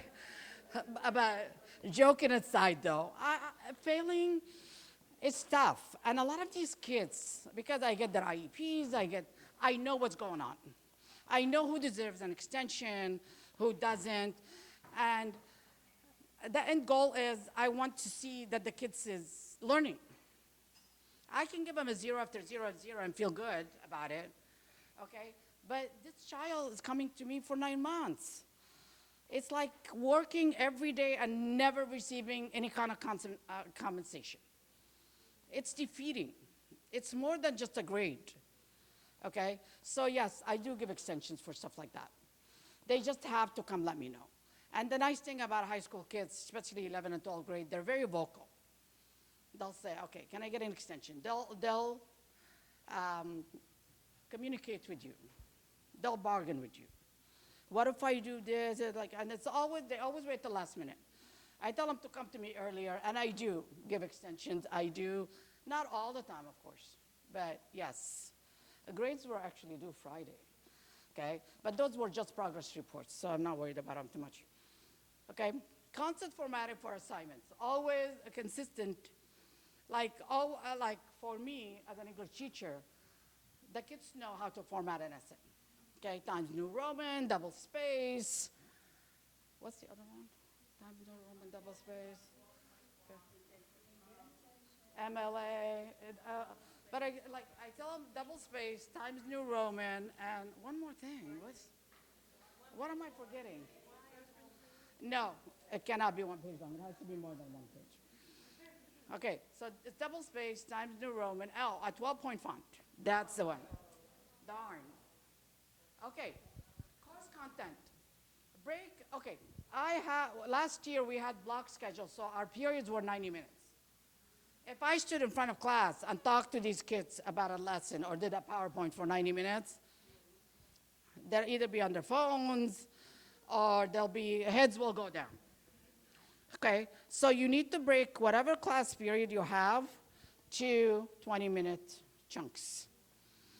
20 minutes you do some teaching, then 20 minutes they do individual work, 20 minutes they do group work, then the last 10 minutes or so they do closure, okay? But the kids have to be constantly moving around the classroom. They cannot just be sitting like this talking to you. And that's why I did the activity at the beginning. I didn't want to talk at you the whole time, okay? Because I don't want you to start getting on your phone. Okay, which, if I did talk for the whole time, I don't blame you. You know, after a while, it gets a little bit too much. Long lecture can be overwhelming. We should never lecture our kids more than 10, 15 minutes. they need to do it, especially the young ones.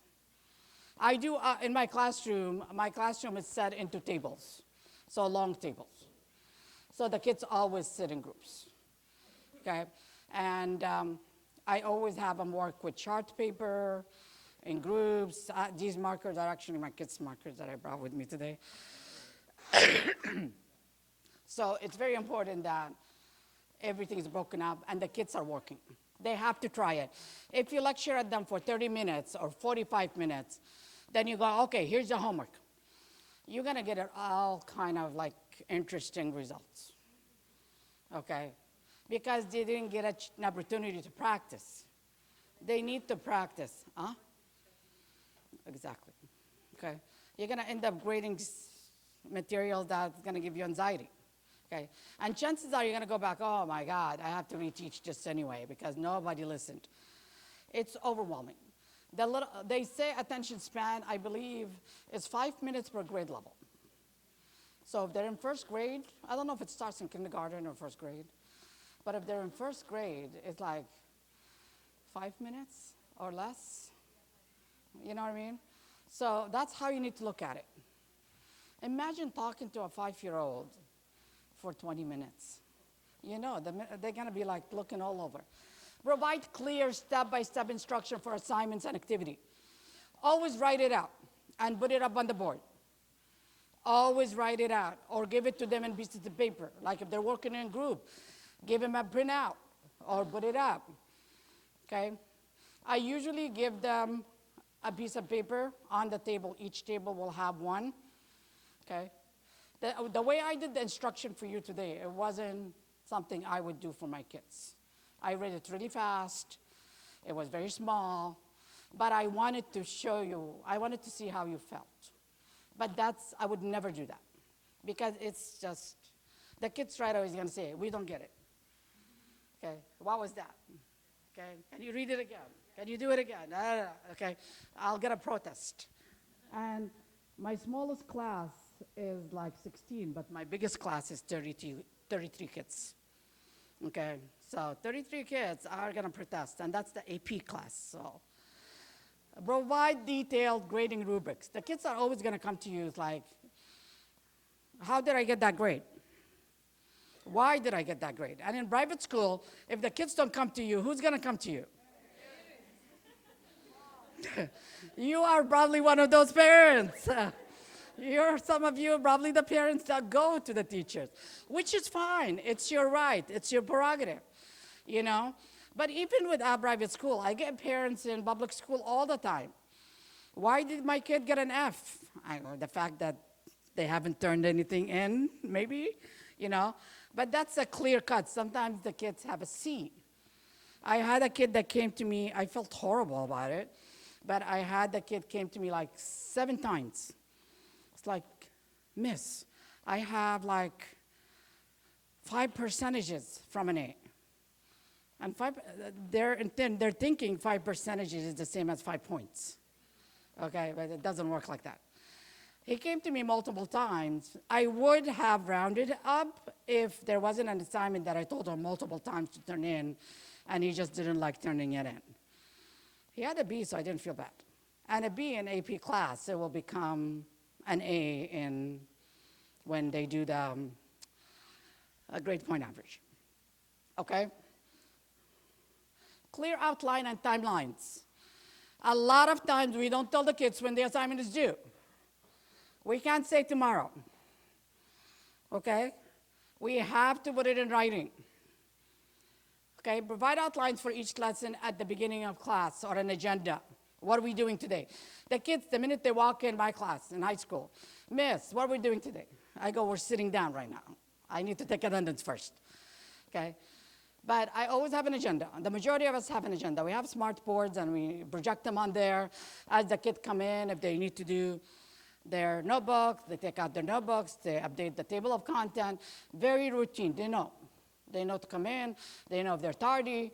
My classrooms run very smoothly because if they didn't with 33 kids, I'll lose my mind, okay?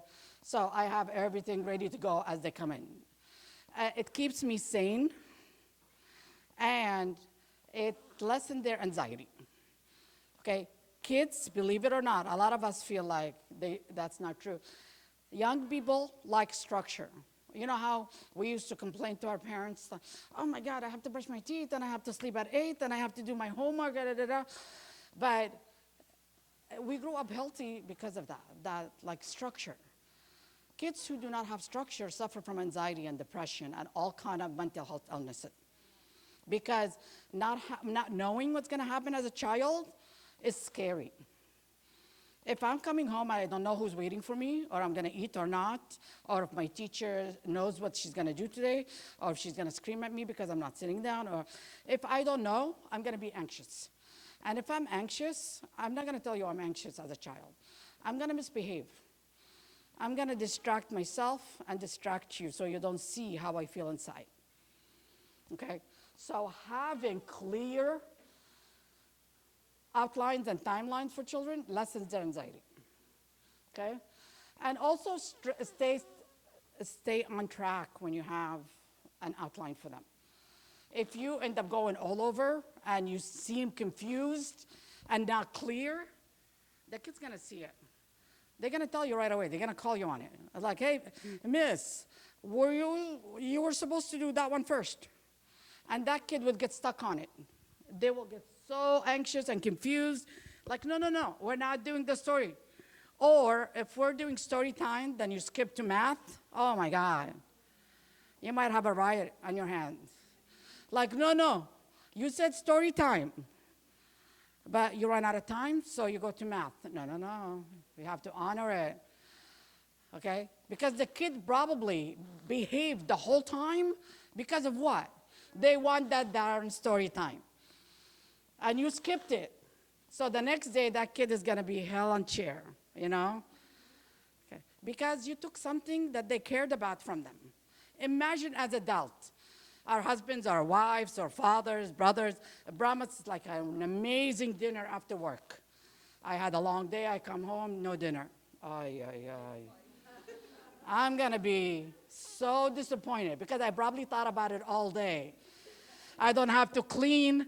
I have dinner ready. I'm just going to come, eat dinner, take a shower, go to sleep. Oh, my God, what a life for me, especially if it's a female. I mean, the guys a lot of times get it automatically, but you come and you don't have it, it's like very disappointing. Imagine a child that looked forward to story time all week.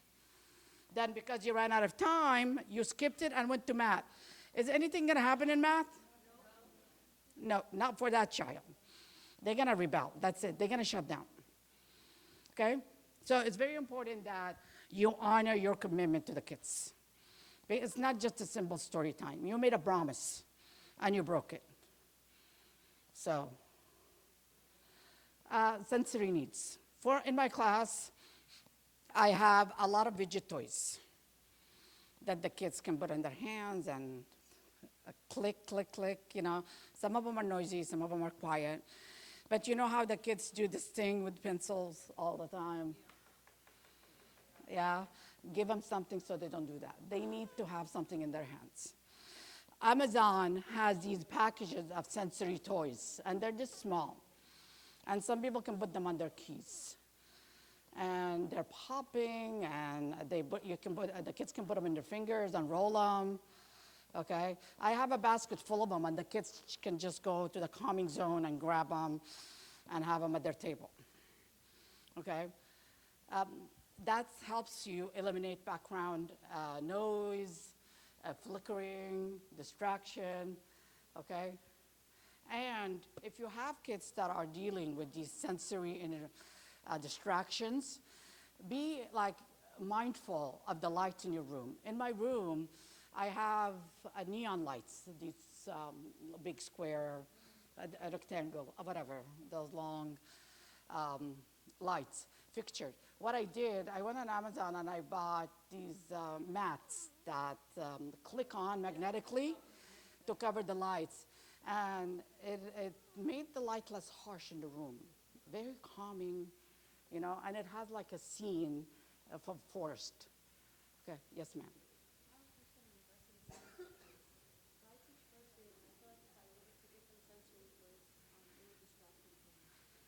It actually, it keeps them.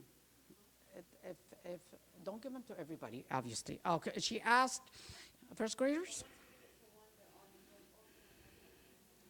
As long as they're not making noise, and make it a reward. Or make it like if you answer a question, create a system. So it's not like we all get them, okay? If you answer a question correctly, oh, here's one. And you can also only have it for like a minute. Okay, and you can teach your kids how to put the timer on. Go get a video toy and put the timer on. 1 minute, pass it on. Every child gets it for a minute. Create some kind of a system that works for you, but at the same time allows them to have what they need. You know? Because both of you have to survive this interaction. Okay? All right. Provide content ahead of time. Okay? Sometimes give a weekly agenda at the beginning of the week, okay? And always have an activity that the kids look forward to, especially on a Thursday or a Friday. On Thursday or Friday, we're gonna do this. If we finish all the other things, and what you can do also for the younger kids, put it on the board and have a child go up and cross things off every day. Oh, this is how close we are to this fun activity.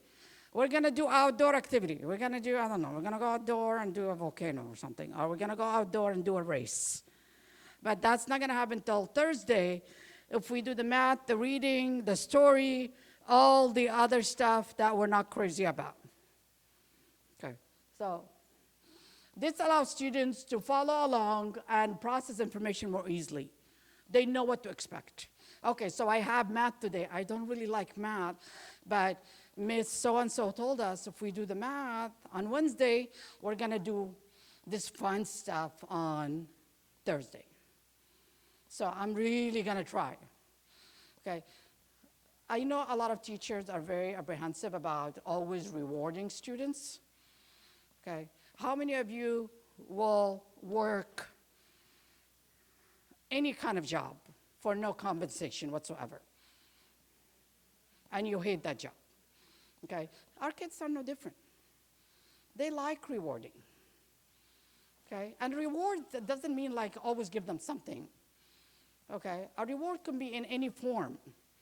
Sometimes, especially the kindergartners and the little kids, you give a kid a hug and they're like, oh my God, my teacher gave me a hug. It's like, okay. Sometimes even the high schoolers want to hug you and stuff, like, girl, you guys have cooties and all kind of stuff, but hey, but sometimes like they're crying and this and that and you can't help it, you just want to hold them, you know? But yeah, even the big kids, they have moments when, you know, they want to be held and want to be comforted. Multiple formats. This is the most important slides. If you get nothing from my lecture today, this is the most important.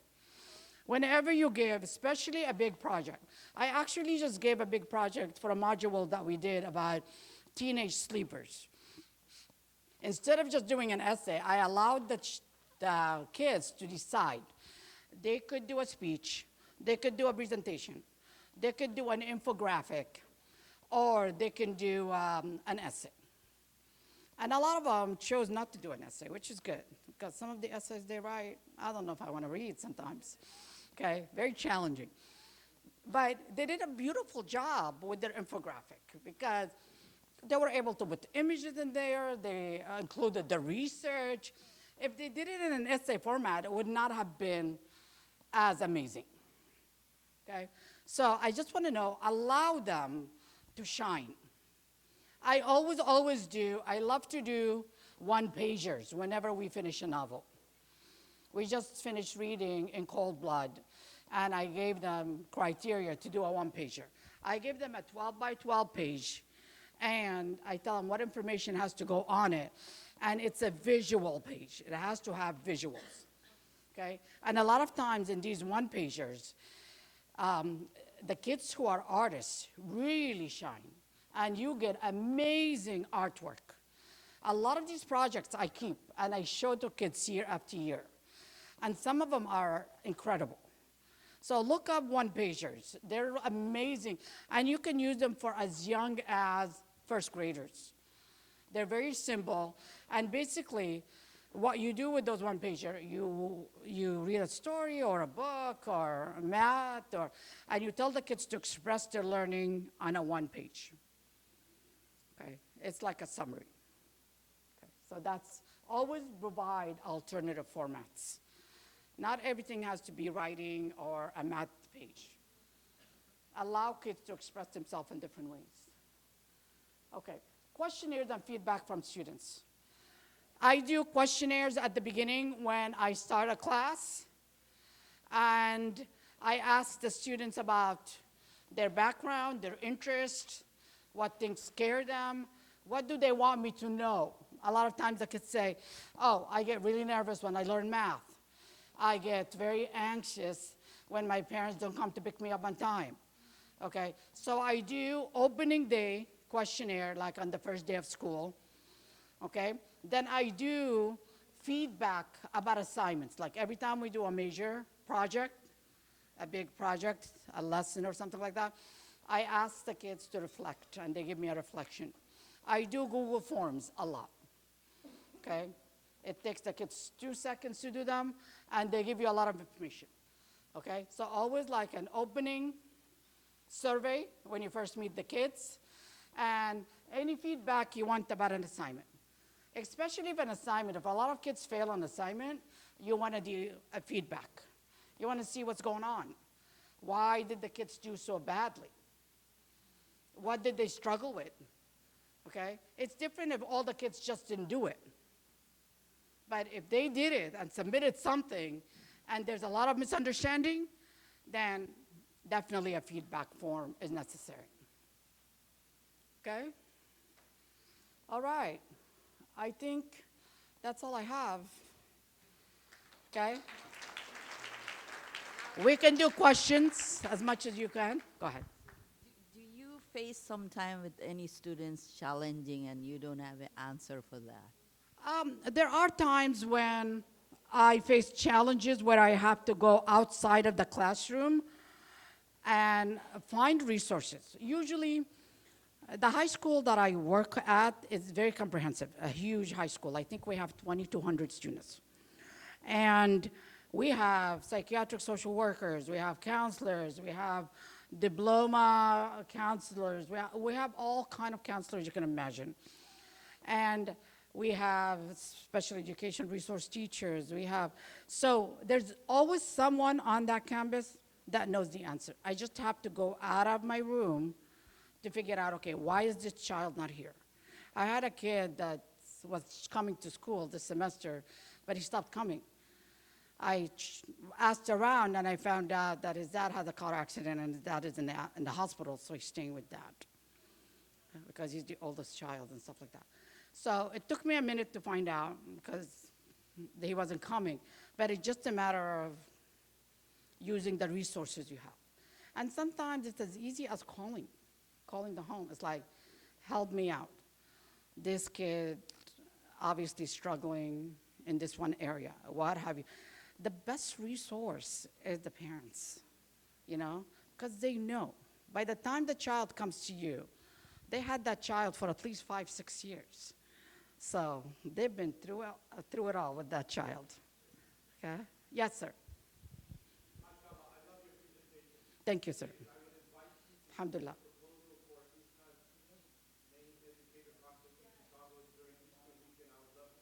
I'll get the information from you, inshallah. Okay.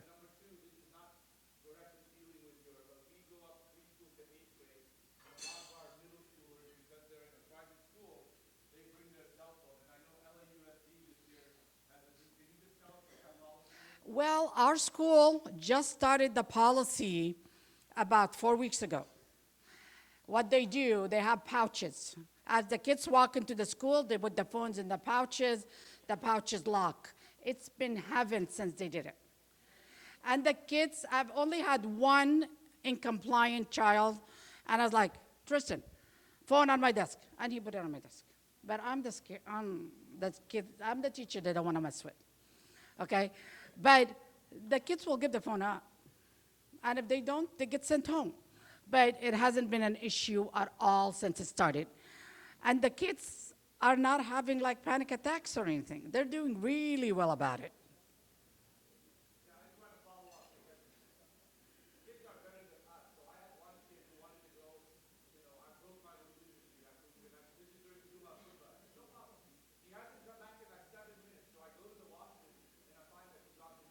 The thing is, if they find the cell phone not locked in the pouch, the cell phone is locked up in the office in a cell phone jail, and the parent has to come pick it up.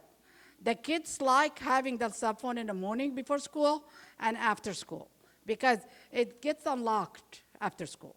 And even if they have activities after school, they can have it done out. But it hasn't been a problem at all for me, except for one kid. Thank you. Assalamu alaikum. I just wanted to comment that, mashallah, everything you said was spot on.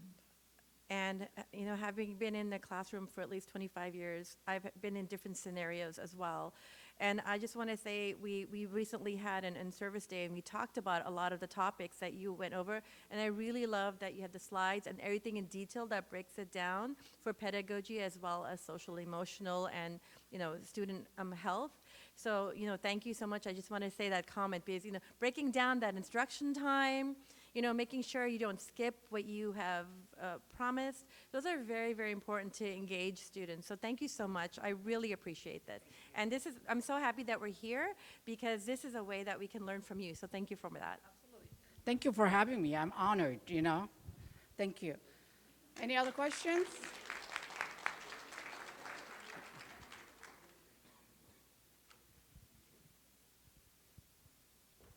Jazakallah khairan for everything. I just have I understand the routine is good for students, but sometimes I feel like they get bored of the same routine over and over again. So is there any advice we can break this routine by having non-routine for 1 week, then going back to the routine, or what do you advise? I mean, it's your classroom. Nobody knows how your classroom runs better than you. And routine don't have to be tedious, and they don't have to be the same. You can have different routines every day. Because sometimes I do notebook, and sometimes I switch to a group activity. Okay? Sometimes I start with silent reading, and sometimes I just skip it because the day before it didn't work out. I have 5 set different routines, but I alternate them. Because kids like variety. Because if it's the same thing all the time, they get exhausted, they get tired, and oh my God, we're doing that again. Okay, especially at a younger age. And the most important thing in the classroom, movement. Okay, be comfortable. Okay, I'm telling you, I have 33 kids, and when I have a group activity, it sounds like we're at the swap meet. But it's structure, communication, academic language being used. And the kids are getting up because I don't give them materials. I have, except for the glue because they use every day, it stays on the table. Everything, there's a corner that has all their supplies. And the kids get up, they get their chart, they get everything. So they're all walking around the room. All 33 kids, or at least half of them, are walking around the room, and I don't feel anxious. Okay, because everybody's walking, everybody's minding each other, nobody's pushing, nobody's shoving. The maturity level is higher, obviously. But if you teach the young kids, okay, here's the table leader. Table leaders, go get the scissors. Table leaders, go get the pencil. It's less work on you, okay? And you teach them, these are social skills they're gonna need in life, okay? They need to know how to stand in line at a market. They can't be cutting, they can get beat up, okay? They need to know how to work with each other. It's okay if I give my partner a pencil. It's okay if I get up. Why am I always the one getting up? Call them the leader, so they can they can feel good about themselves, okay? But I think it's important. A teacher told me, a professor told me in college one time, if you go home more exhausted than the kids, you're not doing your job right. They should be more exhausted than you, okay? They need to be, I think the hardest part is us being okay with the kids moving around the room. For the longest, when I first started teaching, it gave me anxiety. It's like, why are you guys out of your seats? You cannot be out of your seat. But the more I learned to be okay with it, the easier my job got because they did all the work. I don't want to do all the work. Yes, sir. You had a question?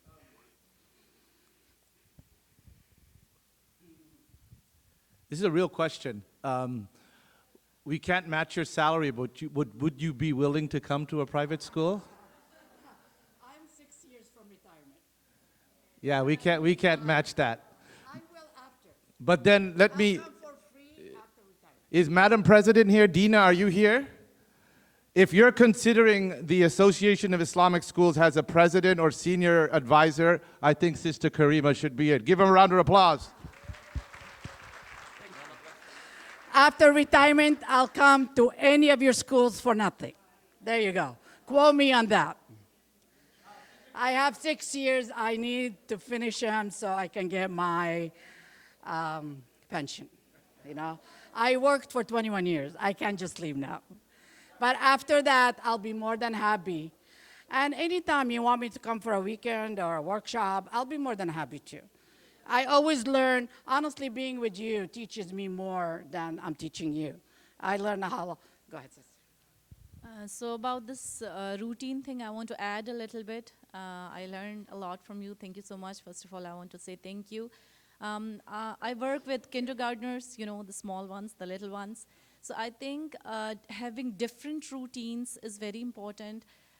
Recently, I have introduced a thing in my class that is, you know, being a teacher, I believe that reading is the most important thing, and it should start as early as possible, but not everybody loves reading. So I have introduced 5 different things about reading. For example, partner reading, one-on-one reading, I read, you read after me, a one-on-one reading, so many different things. So if you do this, like, it's reading, but you apply different techniques and different routines on different days, I think this is helping me the most.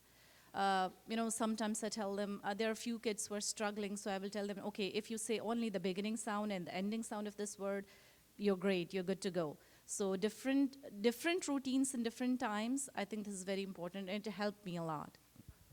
And the thing is, with reading, reading is an FE area that a lot of people, kids are not passionate about, and we have to be very cautious about turning them off from it, you know what I mean? And it's very important that that skills that the kids learn in the classroom transfers to the house, the home, that they're taking them, that they're doing them. And we can do, like with reading and math, especially with the younger kids. Like I do every once in a while, I do Jeopardy games with my 11th graders and 12th graders, and they're suckers for that stuff. Like, oh my God. You think they're too old for it? Oh my God, game days are treasures. So, as teachers, we put a lot of emphasis on academics and academic excellence, as we should. But I'm just wondering, what should we be doing? What skills and strategies should we be teaching them for their social emotional skills? Because as we know, if they are neurodivergent or have learning disabilities, it makes it difficult to keep relationships, to keep jobs. So what type of things should we be doing to help balance those students who are getting the academic support? Excellent question, actually. I think it's very important that the kids know that regardless of their learning abilities or lack of it or their challenges, that they're respected and cared for. Okay, safety is crucial in a classroom. If a child doesn't feel safe and welcomed, like if every time a child comes into a room and like, oh my God, you're here again? Okay? No, seriously. I've heard teachers say stuff like that. Why didn't you stay home today?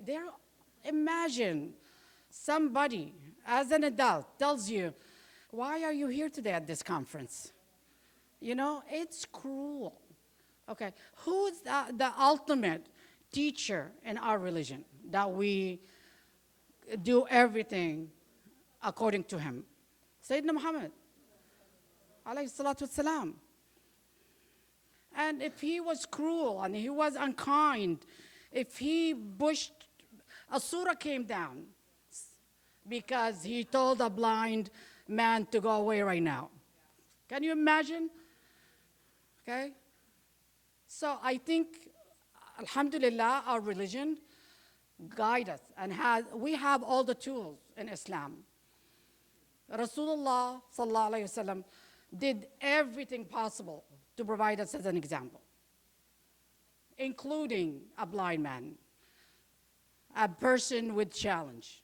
And this man wasn't even a child, a grown man. And a surah came from the heavens because of it.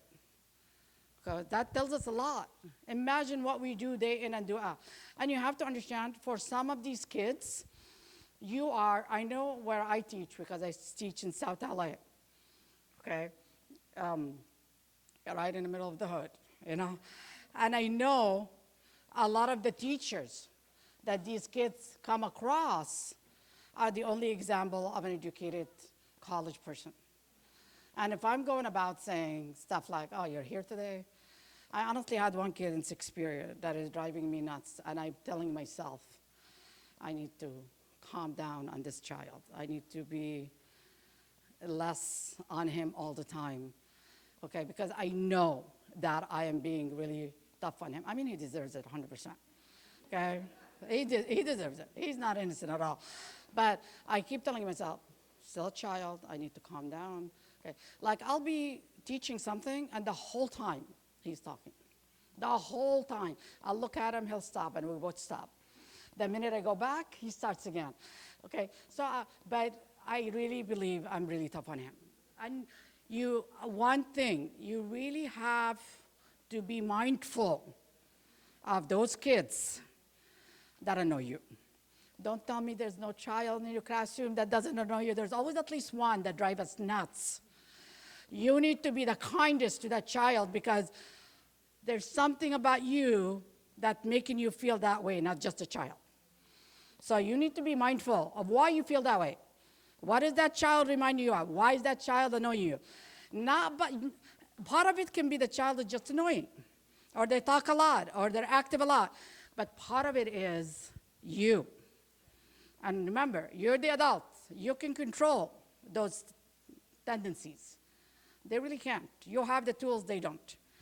And you need to really pay attention more to that child if that child is really triggering you. I'm wondering about getting parent buy-in to recognizing their child might need some testing or admitting. And I know, Islamically, this is a very big cultural barrier. I think part of it is, thank you, that's a great question too. Part of it is really the stigma in the community, okay? Even in public school, if you tell I had a hard time in the past getting kids tested because I will go to a counselor like, why didn't we test this kid already? I'm like, oh, we've been trying the parent for years. And the bottom line is if the parent doesn't want it, we can't force it because it's unethical. We cannot force it on them. It's still a choice to whether they test. A lot of parents don't believe their kids should be tested. Need the microphone, brother, or no?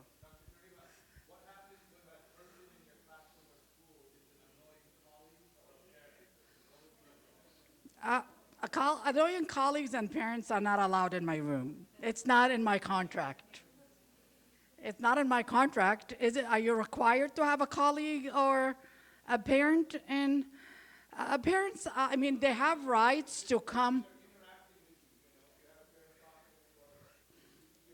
Well, I have a lot of colleagues on this campus that I don't like, so I just avoid them. As far as parents, you're obligated to work with the parent as much as you can. Unfortunately, even if they're tough, you do your best, okay? You try to keep it not personal, and you just do your best.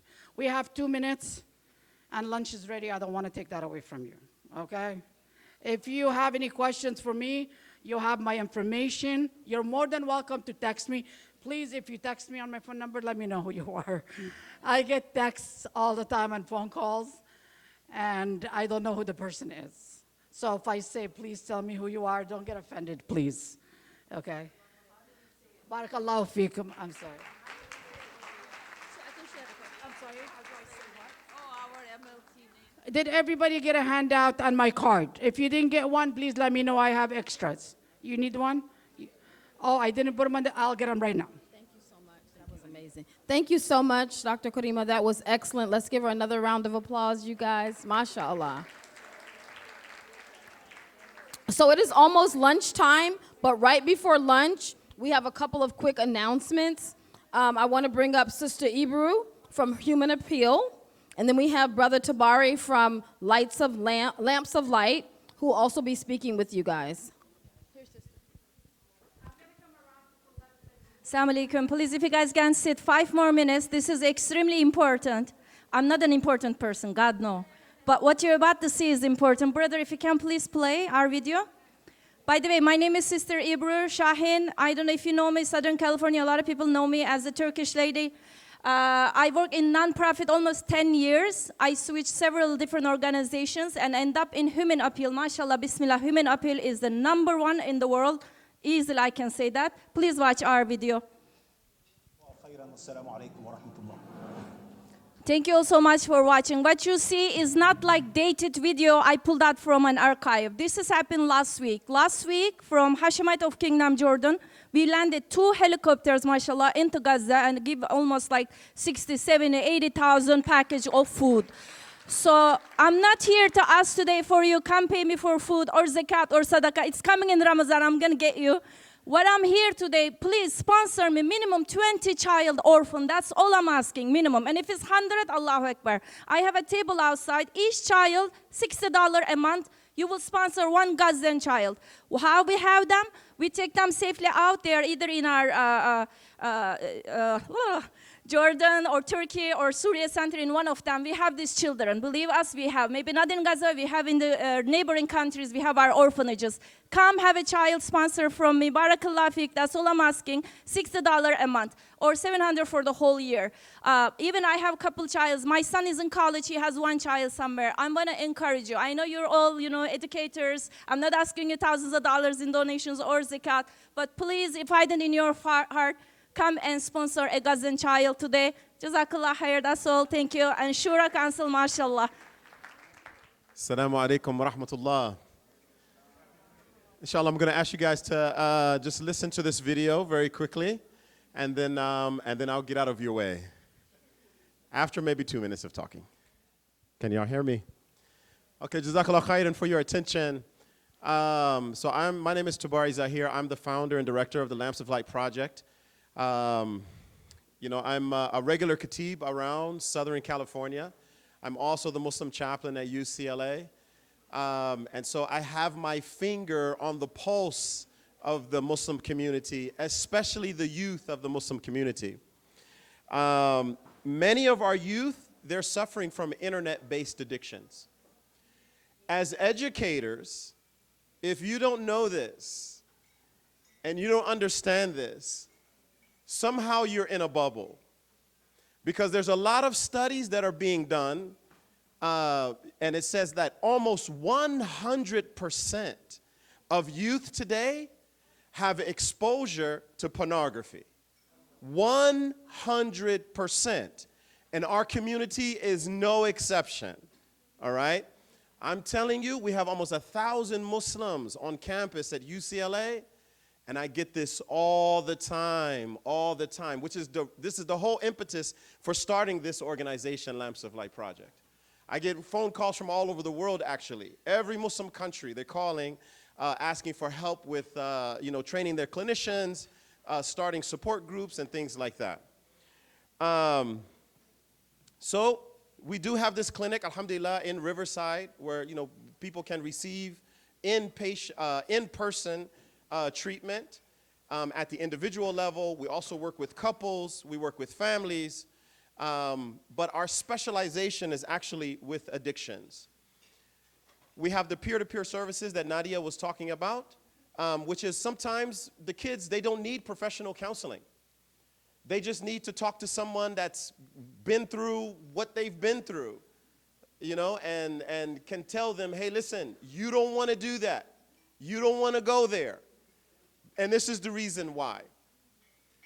But if they do need professional counseling, we do have on staff 3 licensed clinicians. I myself am one of them. Now for you all, what we are offering is this. We will come to your school. We will talk to your kids. We will give them preventative risk measures so that they can learn how to stay away from pornography, but if they're already involved in it, how to get away from it. We'll do this for the parents, and we'll also do this for your staff. Yes, thank you. Right? And if interventions are needed, if the children need interventions, we will give the child, of course with the parent's permission, 3 free sessions. Sometimes, it needs the help of the parents. Sometimes it's just the child alone. We can work with the child if they're at least 13, by themselves. Otherwise, it would probably have to be a family session. So I don't want to tie up a whole bunch of time. I just wanted to introduce you to Lamps of Light, show you some of the work that we're doing. You can check us out at lampsoflight.org. Jazakallah khairan. Inshallah, hope to see you all soon.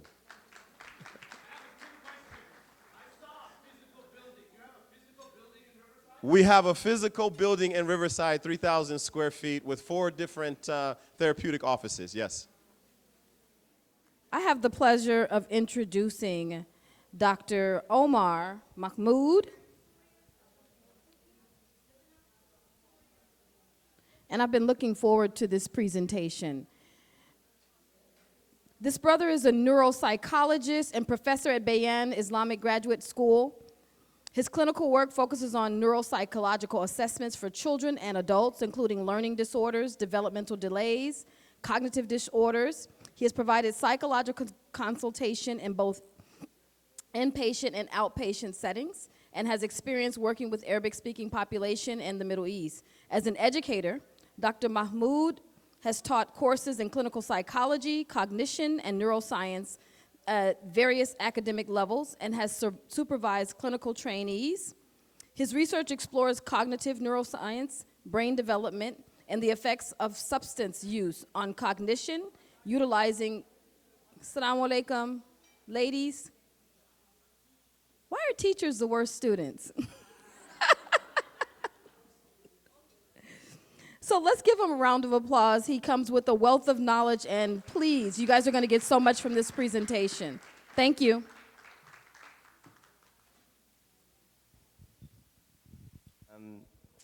Okay, Bismillah. So I was asked to talk about neurodivergence and brain functioning. And so it's a very broad topic, and I hope it's applicable to your uses and your needs.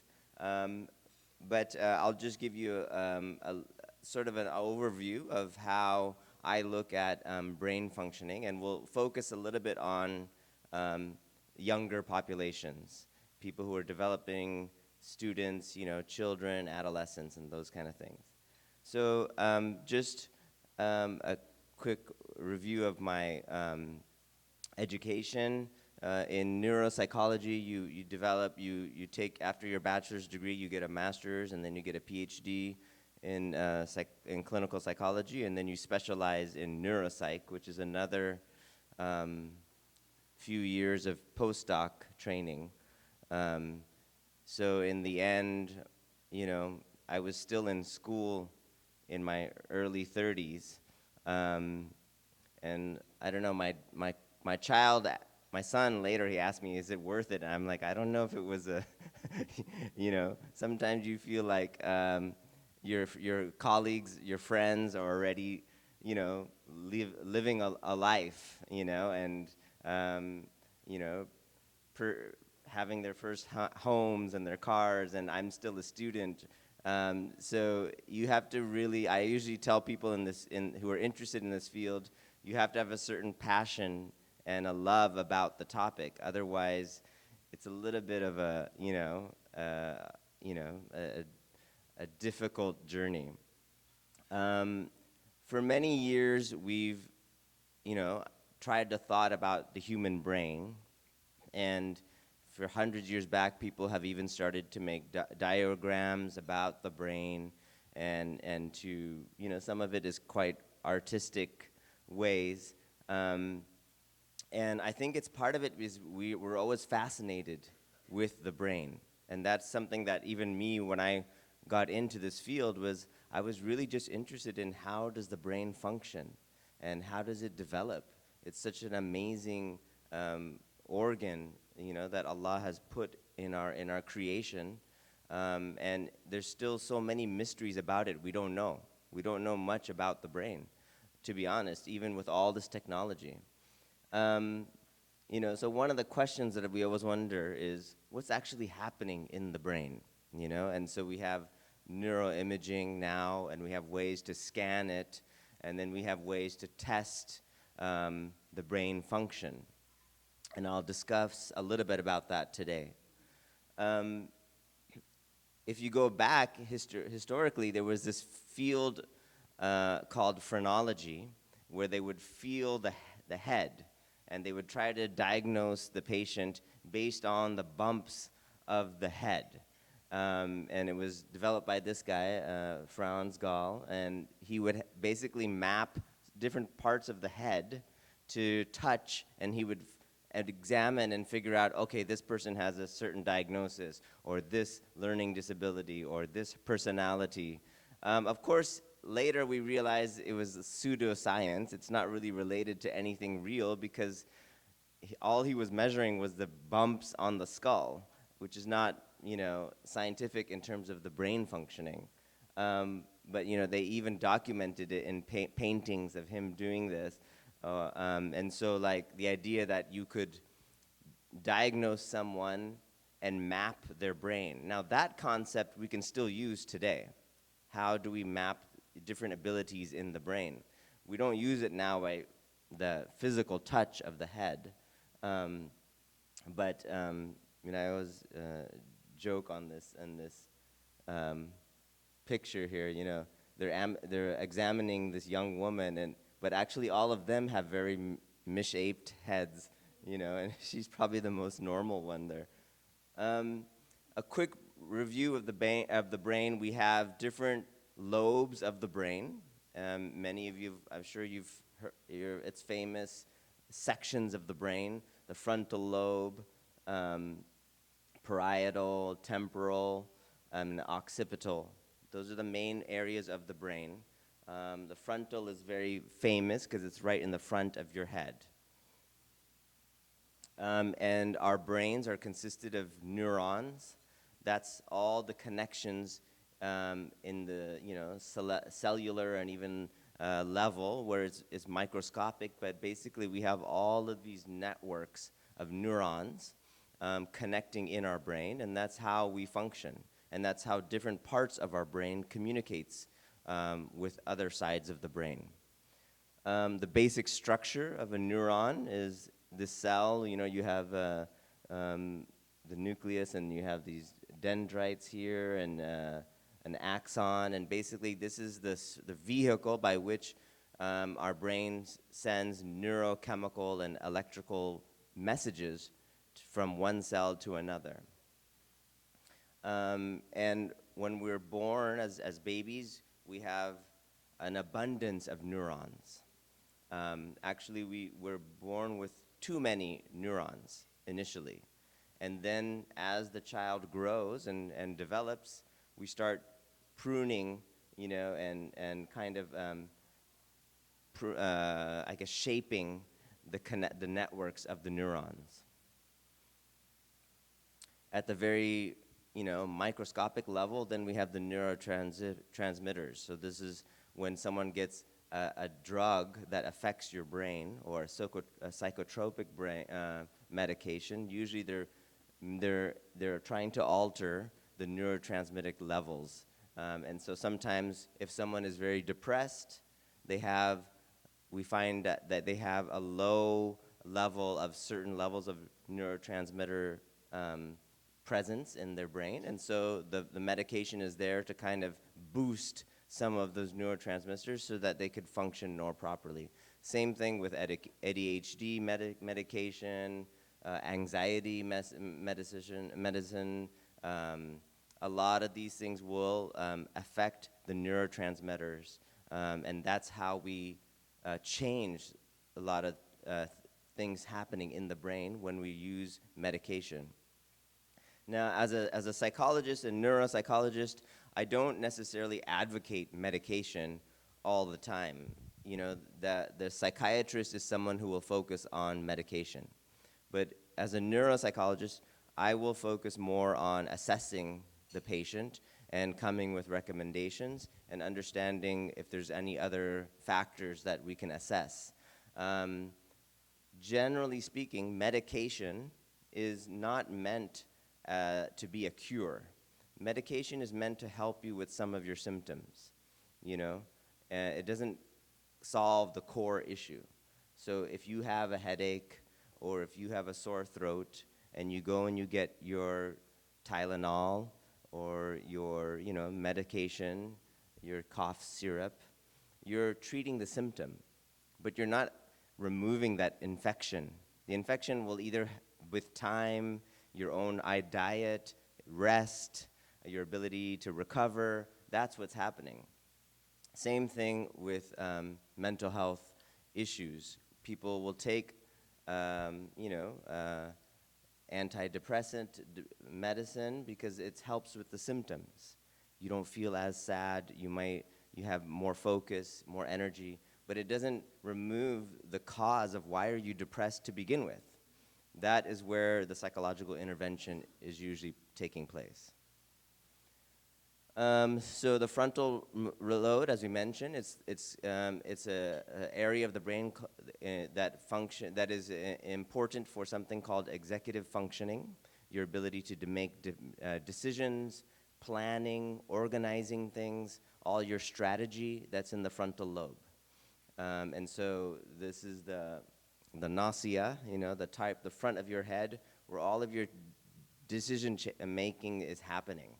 And so it's a very important part of the brain, and unfortunately, if somebody has a brain injury and they have an accident and they damage the part of the frontal lobe, a lot of their ability to make decisions, to have good strategies, those things can get impaired. The parietal lobe is usually involved in spatial abilities, your ability to look at, nonverbal things in the world, things that are relationships, spatially, maps, those kind of things. In the parietal lobe, there's a section, if you get damaged in that one spot, you could have what we call prosopagnosia, the inability to recognize people's faces. So it's a very specific disorder in the brain, but if you get injured in that part of your brain, you will not be able to recognize somebody's face. You could understand them by the sound of their voice, maybe the way they look, their clothing, the way they walk. You'll remember, oh, that's so-and-so. But if you look at the face, you won't be able to know. That's a very specific part of the brain that commands that part of the ability to look at people's faces and recognize them. The occipital lobe is primarily used to the vision. It's related to all of your visions and the ability to analyze visual information. And if you get hit in the back of your head very hard, difficultly, yes? I'll have a Q&A at the end, yeah. But yeah, I don't mind if you if it's something unclear and you want me to clarify, I can clarify.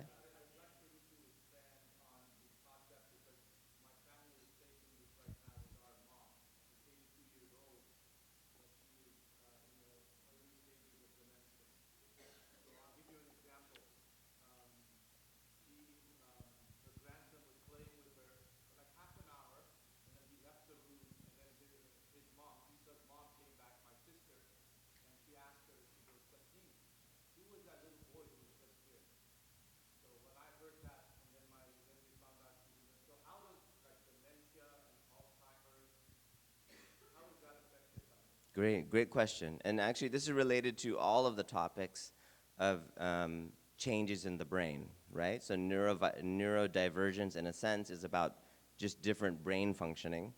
And dementia is one of those. I mean, it's on the other spectrum of the age range when you're elder people, you have cases of dementia. In younger kids, you might have things like learning disabilities or ADHD or things. So you can look across the whole lifespan and have different moments. But in dementia, it's very specific, and what you're describing is what we call rapid forgetting. So the ability to see something, record it in your brain, and then recall it later, that's normal memory. But in Alzheimer's dementia, there's no actual, it's very limited recording of information.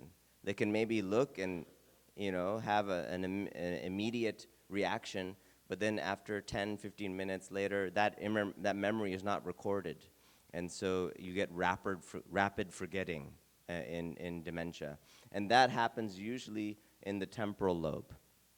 So the temporal lobe right here is where it can get a lot of atrophy and shrinking in dementia, especially in Alzheimer's dementia, because that's where all the memories are stored. We have the hippocampus is in the temporal lobe. So all of your memories and your ability to store information.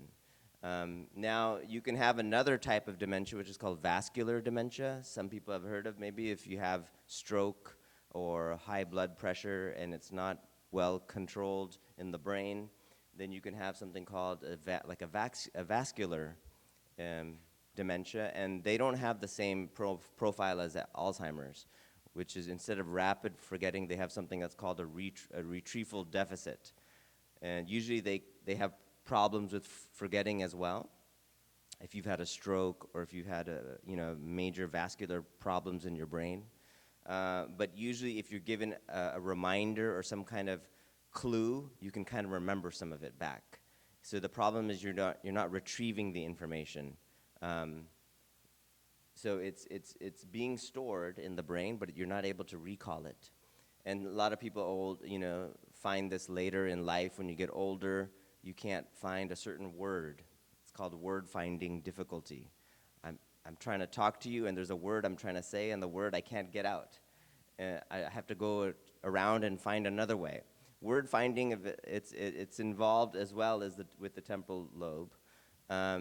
And if you have significant problems in that, then you might have maybe some temporal lobe issue. Now, I want to make sure we're all calm and, we're not scared. No, some of these things are normal aging, okay? All of our brains will age. And you'll be talking to someone and you can't remember the word, or you can't remember the definition of something, and you're thinking, oh great, am I in dementia now? This is normal aging. Some of it's normal aging. But if you notice that you can't function anymore and you can't even, go to your day-to-day life, then maybe it might be a good idea to get an assessment done and just see what's going on with my brain. But we have to understand normal aging happens, and the sad thing is it starts after 30. So we're all in it, right? Once you hit 30, you start having changes in the brain. And definitely by 40, that's the maximal of the frontal lobe development. Yeah.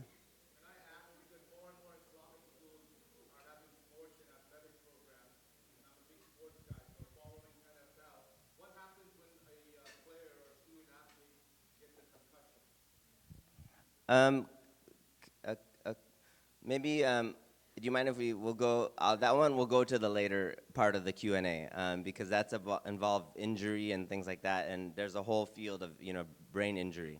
But yeah, I definitely think we should avoid head injury in general. But thankfully, kids and teenagers have a very resilient brain. They have a lot of plasticity in their brain.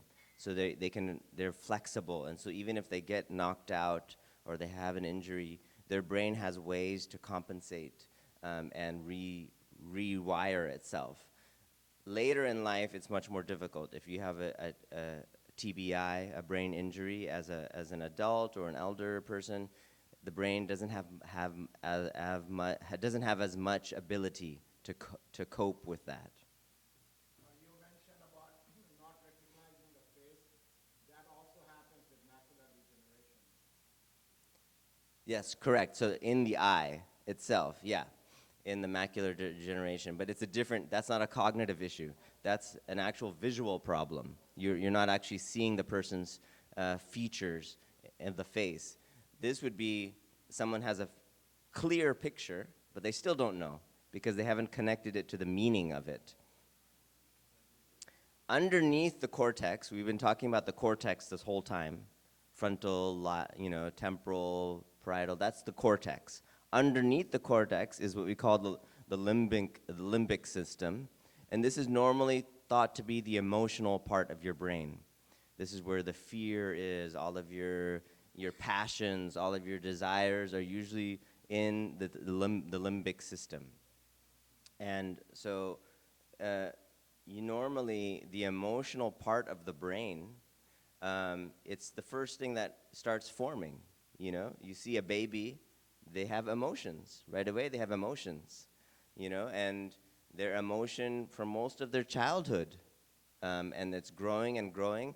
And by the time they're 9, 10 years old, all of their limbic system is pretty much done. It's developed. That's why they have such strong emotions, But the cortex has not yet finished. So the cortex is where your strategy, your good decisions, all of your ability to structure things in your life, that's the cortex. But most children, we don't have that yet. So they're very emotional, they don't know what to do yet with their emotions. That's why we need teachers and mentors and advisors for young people, because the emotional part of the brain is still very strong. They have the same emotional level as a fully grown adult, because all of their anxiety, their depression, their fear, anger, it's all there, formed early on in the brain. Later, the cortex comes in and helps to regulate and guide the emotional part of the brain. There's many different ways that, psychologists will study the brain. Initially, a lot of animal models, because they didn't want to cut up the brains of people, so they would do a lot of studies on animals. And a lot of our knowledge of how the brain functions is from animal studies. But then you could go to humans as well. There's something called lesion studies. That's when somebody had a stroke. Now they already have a damaged part of their brain. So now we can look at the patient and ask, what are the abilities they lost? It's like you interview the patient, you figure out what abilities were diminished after the injury.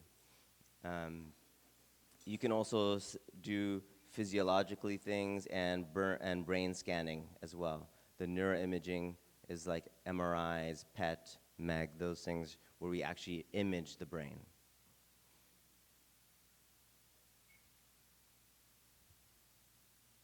This thing, it's not working.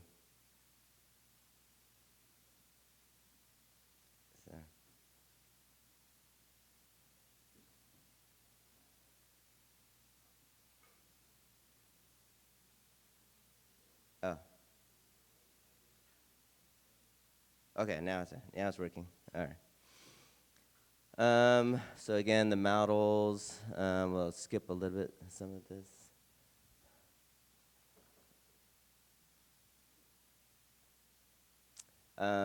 So some of these studies, you can actually hook up the person's brain and then have them do some task with a computer, and they look at something, and then they make decisions or some response, and you could then measure the brain while the person is doing the response. This is what we do like in fMRIs as well. The person lays down in the MRI, and then there's a screen in front of them, and they can respond to things, maybe press a button, or they could even respond verbally. Yeah? Yeah?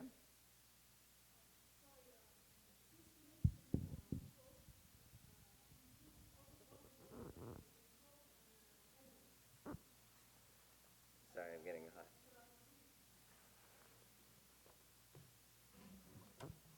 So let me understand the stroke, the difference between a stroke and aneurysm. That's the question? Yeah. So a stroke is a very, the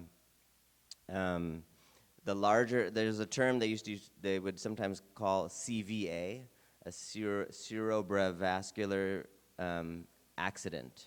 So basically something happens in the brain involving blood, some problem.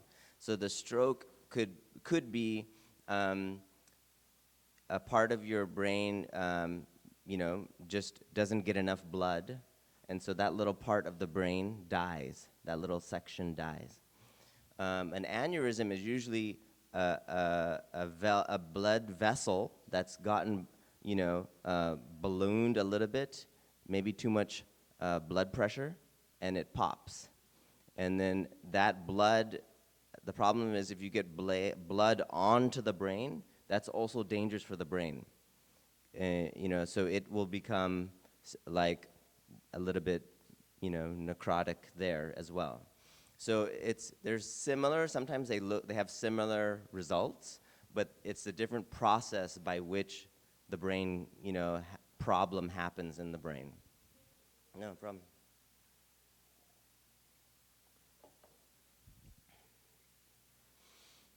The other thing is you can do something called a functional MRI. So structurally is just a picture of the brain. Functionally, it looks like a movie. It's many pictures across time. So many pictures over time, you turn it into a video. And you can see what's happening in the moment of the brain.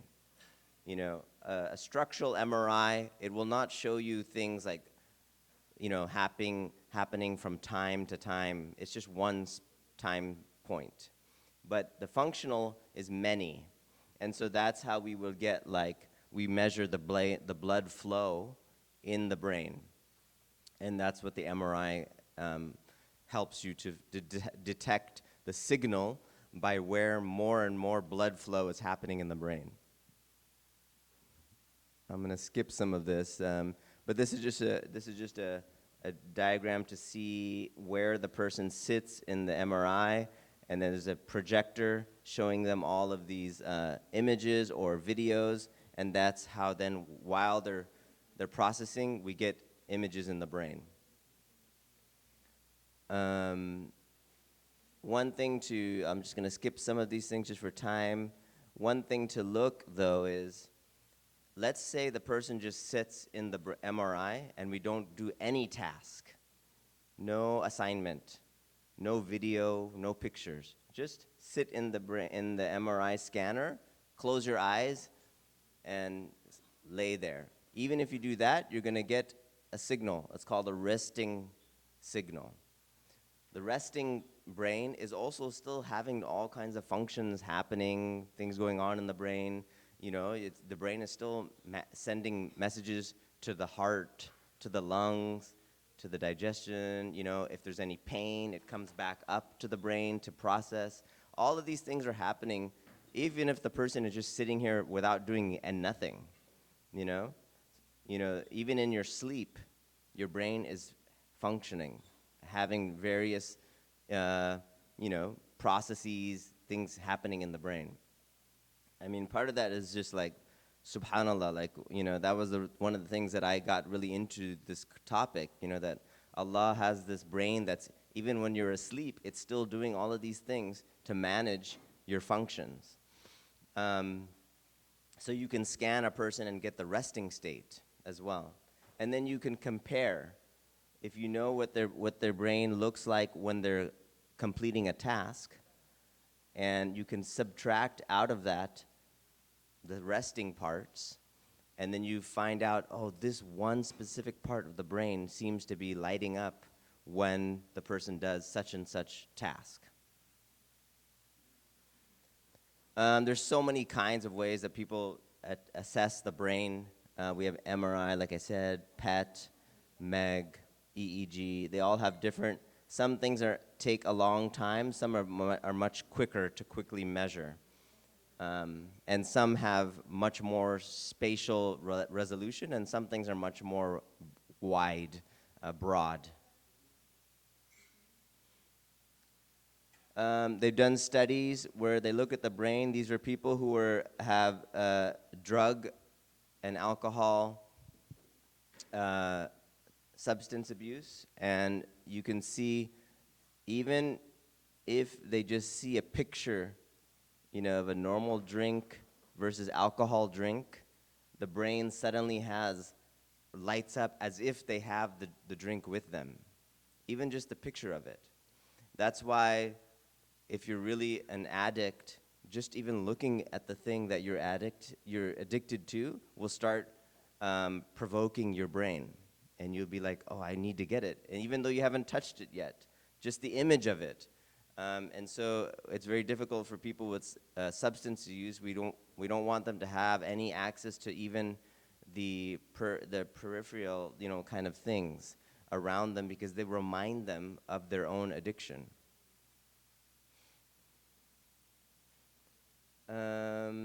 Let's talk about the brain development. We're talking about, try to focus on younger people because of the schools. The brain goes through many changes, and this is just the early stages. You get, different things happening in the brain. The volume of the brain changes, the blood flow changes. What we call myelation is the white matter tracks in the brain forming. So normally, as I said, when we're born, this is prenatal. While the baby is still in the womb, the brain is already there. And then slowly, as your baby comes out and is growing, a lot of the neurons, like I said, they get pruned out.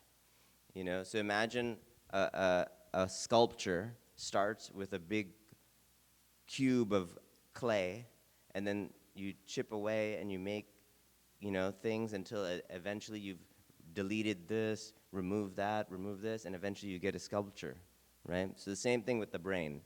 The brain starts with too many neurons, and then with time, especially in the early stages of the baby, they get, oh, the vision here, I see how to look at here, listen to people's voices. So your brain starts to realize, okay, this one thing is going to be more important.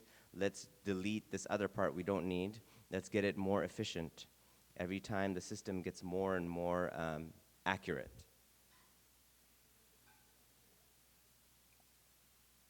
So the average baby, eventually they start to have the pruning of the neurons. The neurons get deleted until it gets a much more efficient machine and computer. So they have some research has shown that in the children who have autism, they don't have as much pruning. They actually have a higher volume of neurons than the average baby. And that may be related to then why they have various connections that are, very overwhelming sometimes for the child, because they have much more connections than the average child, and little things might trigger them or make them, overwhelmed in the environment, whereas the average child has already deleted some of those parts of the brain and it has become more efficient. Everything starts to calm down, and the child is 7, 8, 9, and then suddenly in adolescence, there's a little blip in the gray matter and white matter changes, and that's the adolescence, the puberty.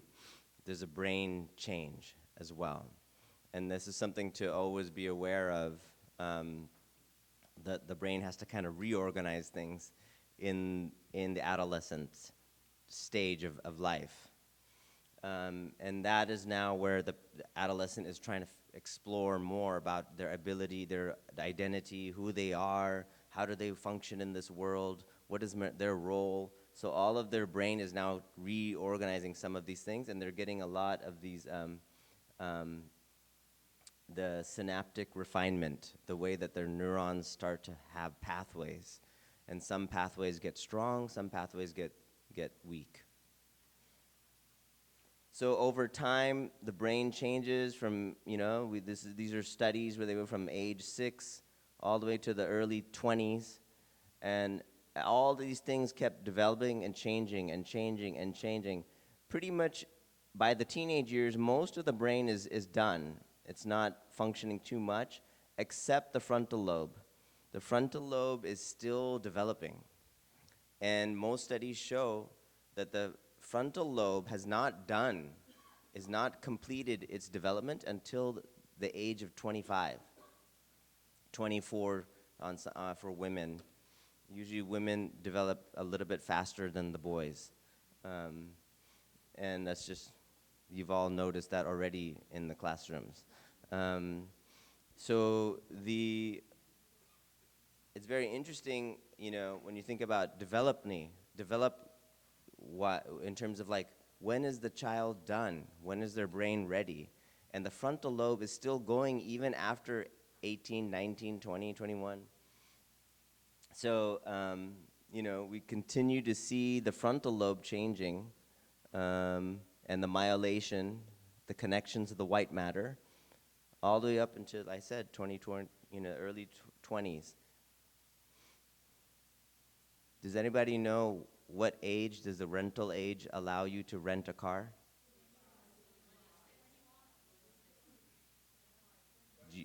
Usually 25, but budget sometimes allows 21-year-olds, but there's a higher price.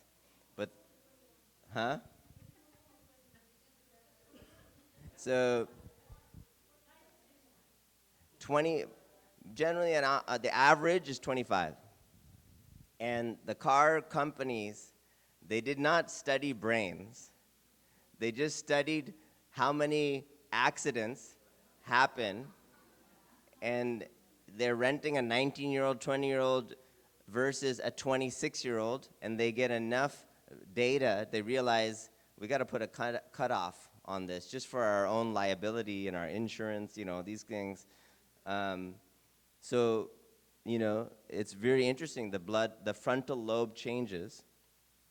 This is the percentage of accidents. You know, and then as the person gets older, the numbers of accidents go down. Yeah, very late in the elderly population, then we get a little bit of a spike. Now, part of it's not as bad because many people stop driving, you know, in that age anyways, not because of brain, but because maybe physical things. But yeah, there's a little bit of a spike there, and there are times when I've tested a patient, elderly patient, and after I've done all of my testing and their memory and attention and executive functioning tests that I do, I make a recommendation. I don't think you should be driving anymore. It's very sad and difficult because the person doesn't want to give up their independence. So sometimes we'll just make a referral to the DMV and let the DMV, you know, figure it out. Like, you know, you have to come back and have another test or something. So we don't make it the family is the one who has to take it. That's very difficult for the family. So we said, okay, just refer to the DMV. And the DMV will come and bring you, have a retest. And if the DMV doesn't allow you to renew your thing, khalas, it's not your fault. It's, you know, it's just the system.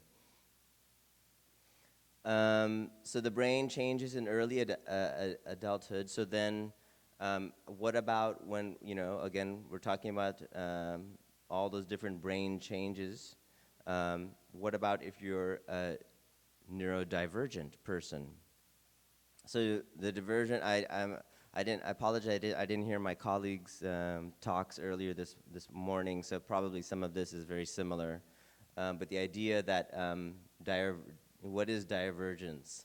You know, the idea that something different about your brain.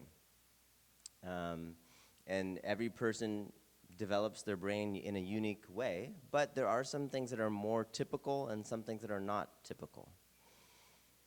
So like fingerprint, everybody has a unique fingerprint, right? So everybody has a unique brain, but we still have like some structures that are so-called normal and others that are not. So what is the difference between a divergent person, neurodivergent person, and a neurotypical person. Some of it is just statistically. If you kind of hang on to one, the more common group, you might be more typical, whereas opposed if you have a very different outlook in your cognition, you might be in the more divergent. And then usually there's a spectrum too. It's not just one or the other. But I like this image. It kind of, the typical person will have like the left brain and the right brain. And the left brain is usually more, the left brain has more structure and organization, language, and the right brain is more creative, spatial, narrative. But in a neurodivergent person, it may be a totally different organization in their brain. And you have to understand, how does this person learn and function in life if they're not using, and most of the time we use typical ways. Let me see, how am I doing it in time? Should I wrap it up, or what is it supposed to stop, 2:30? Okay. Yeah, so the neurodivergent question is what we're talking about in the brain. Let me just quickly skip to some of these things so you understand what is a neuropsychological evaluation, because a lot of schools and teachers will refer for a neuropsychological testing for the child, if they're trying to figure out, is this person's brain, is it something happening in the person, or is it in the brain, or is it environmental, or is it just the person had poor education before and they just need better education? So some of it is it nature, nurture, environment. These are things that we try to figure out in the assessment.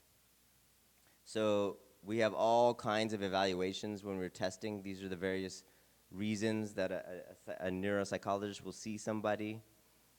And these are all people that I've assessed before in various levels and ages. And we basically were trying to figure out, is there a neurocognitive disorder?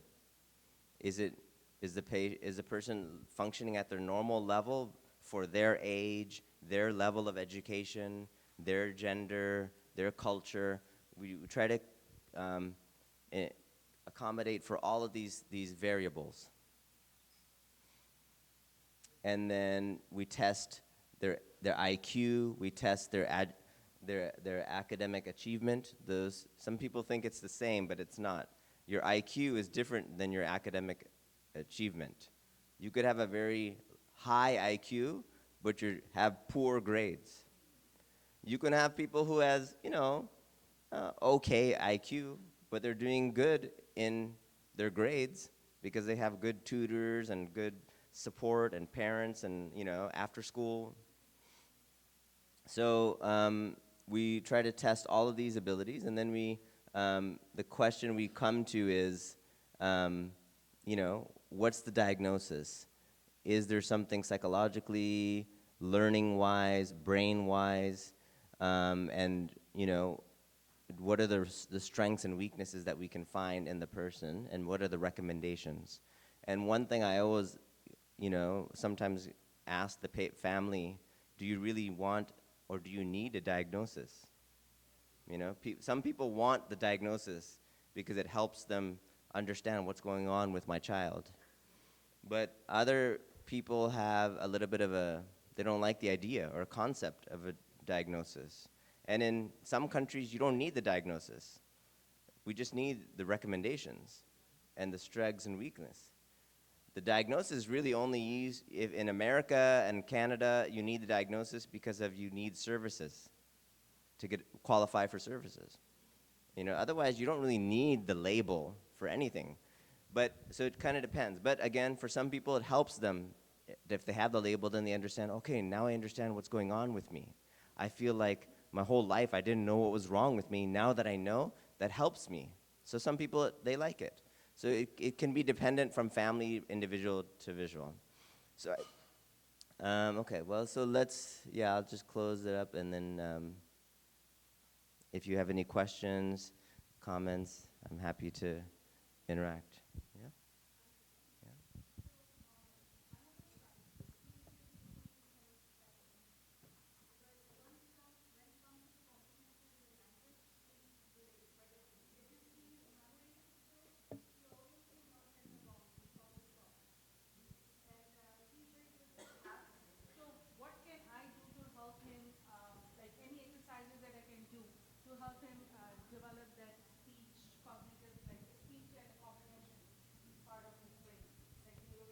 Okay, yeah, question. So if I understood the question, your child has,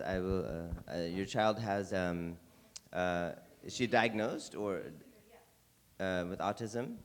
So, and the question is about how to develop the language and communication side. He's really good on some abilities, like his mathematical abilities are really good, but his language and those kind of communicational abilities are lacking. So her question is, are there ways that she can train and strengthen his weaknesses there? So yes, in a more neurodivergent child, and underneath that is usually autism and other diagnoses as well. The child can benefit from different coaching and mentoring in terms of some of these social communication abilities. Usually it requires, the most effective way is have ABA, ABA therapy, or some ABA-informed type of support. And basically, it's like a skill set where the child can learn these things and understand how to communicate. Now, for some, true, autistic children, they don't actually get a sense of that communication and that social, the awkwardness and those kind of things. They don't understand it, and they never understand it, but they can learn the skills to work with it. So some of them will say, like, the eye contact, how to interact with someone, eye contact, how to respond to someone socially, greeting you, thanking you, I thank you, show appreciation.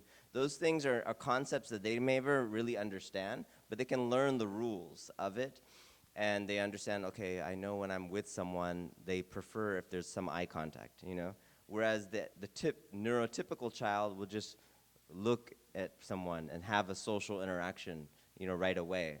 It's more intuitive. But for the children, the autism spectrum, sometimes they don't have that new intuition, and so they have to learn those skills almost as a rote, skill set. So there are ways that the ABA therapy can be helpful in doing that. And we also have to just also understand there are some things, if the person is brilliant on certain things, we should celebrate those gifts and understand that the weaknesses are things that maybe will always be a weakness in their life, but it doesn't mean they have to not have a fulfilling life as well.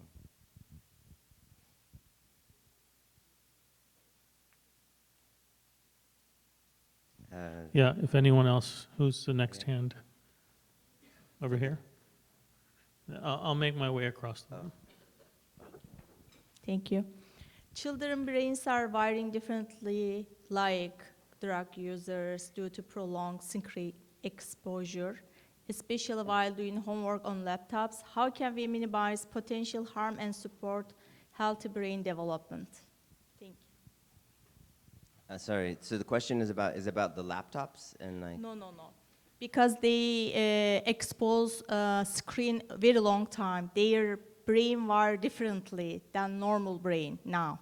And our kids are always on the screen.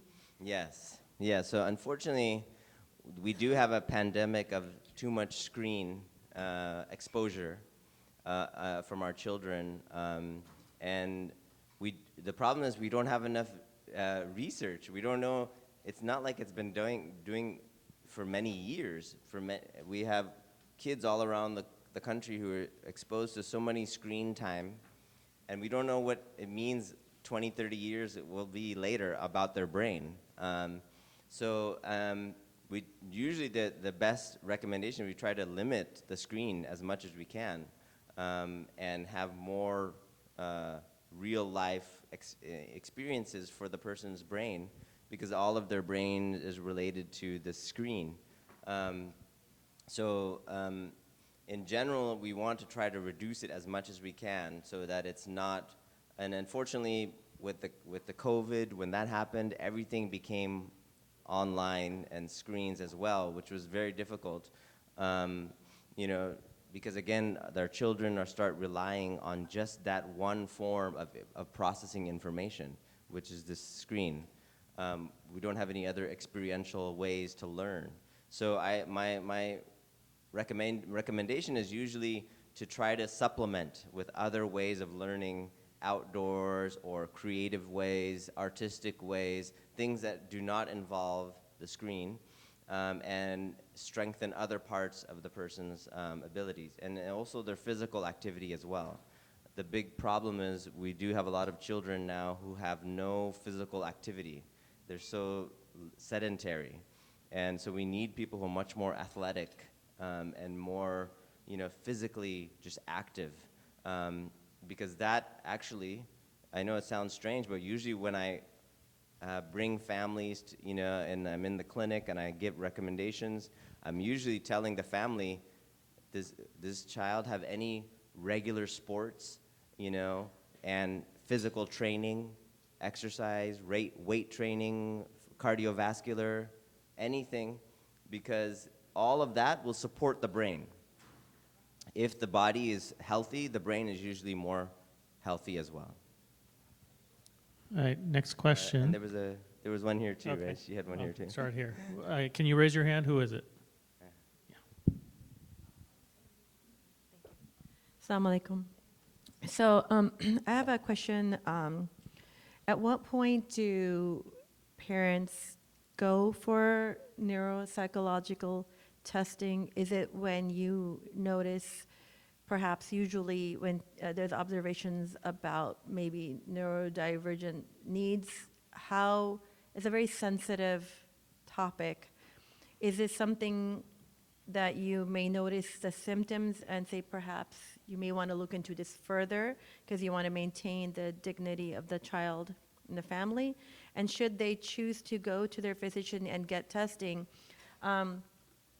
the concern, like we said, is for labeling. What are the consequences of that? Does that stay in their medical record and with their life? Is that private? Can that become public? And how does that affect that life? Great question. So, and many families struggle with this because there's so many things you mentioned here. But so one is just when do you first refer for this? Is it the time or not? And then how do you know when this person should go for the assessment?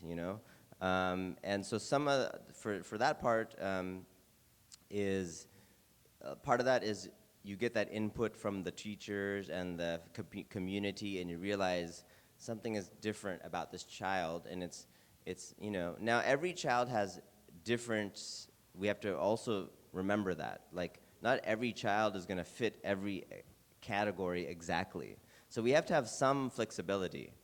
But if you start to notice that over time, this child is struggling so much and is having behavioral problems or emotional problems or learning problems, and it's going over time, not just a moment, but a long time, then it may be appropriate because otherwise the person is just suffering. They're in a system that is not well suited for them, and so how do we help them?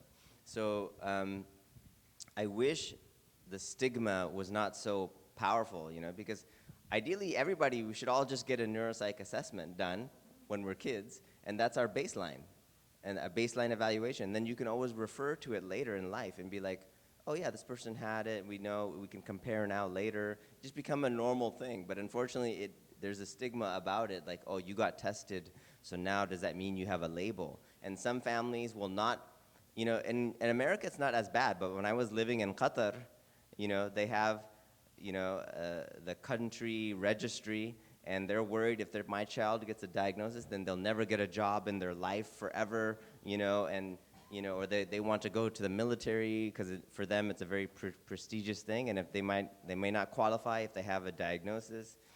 Now, usually, most places though in the world, even in Qatar, I would explain it to the families too. The records are sealed under 18 years old. You know, under than 18 years, it's sealed. Nobody can access your 14-year-old kid, you know, record, you know, unless you get some kind of judge to come and make a judgment on it. Otherwise, legally, it's not. Nobody accesses those things. Now, later in life, perhaps, but like for children, there's usually more protection in terms of the health record, and you can keep it quite confidential.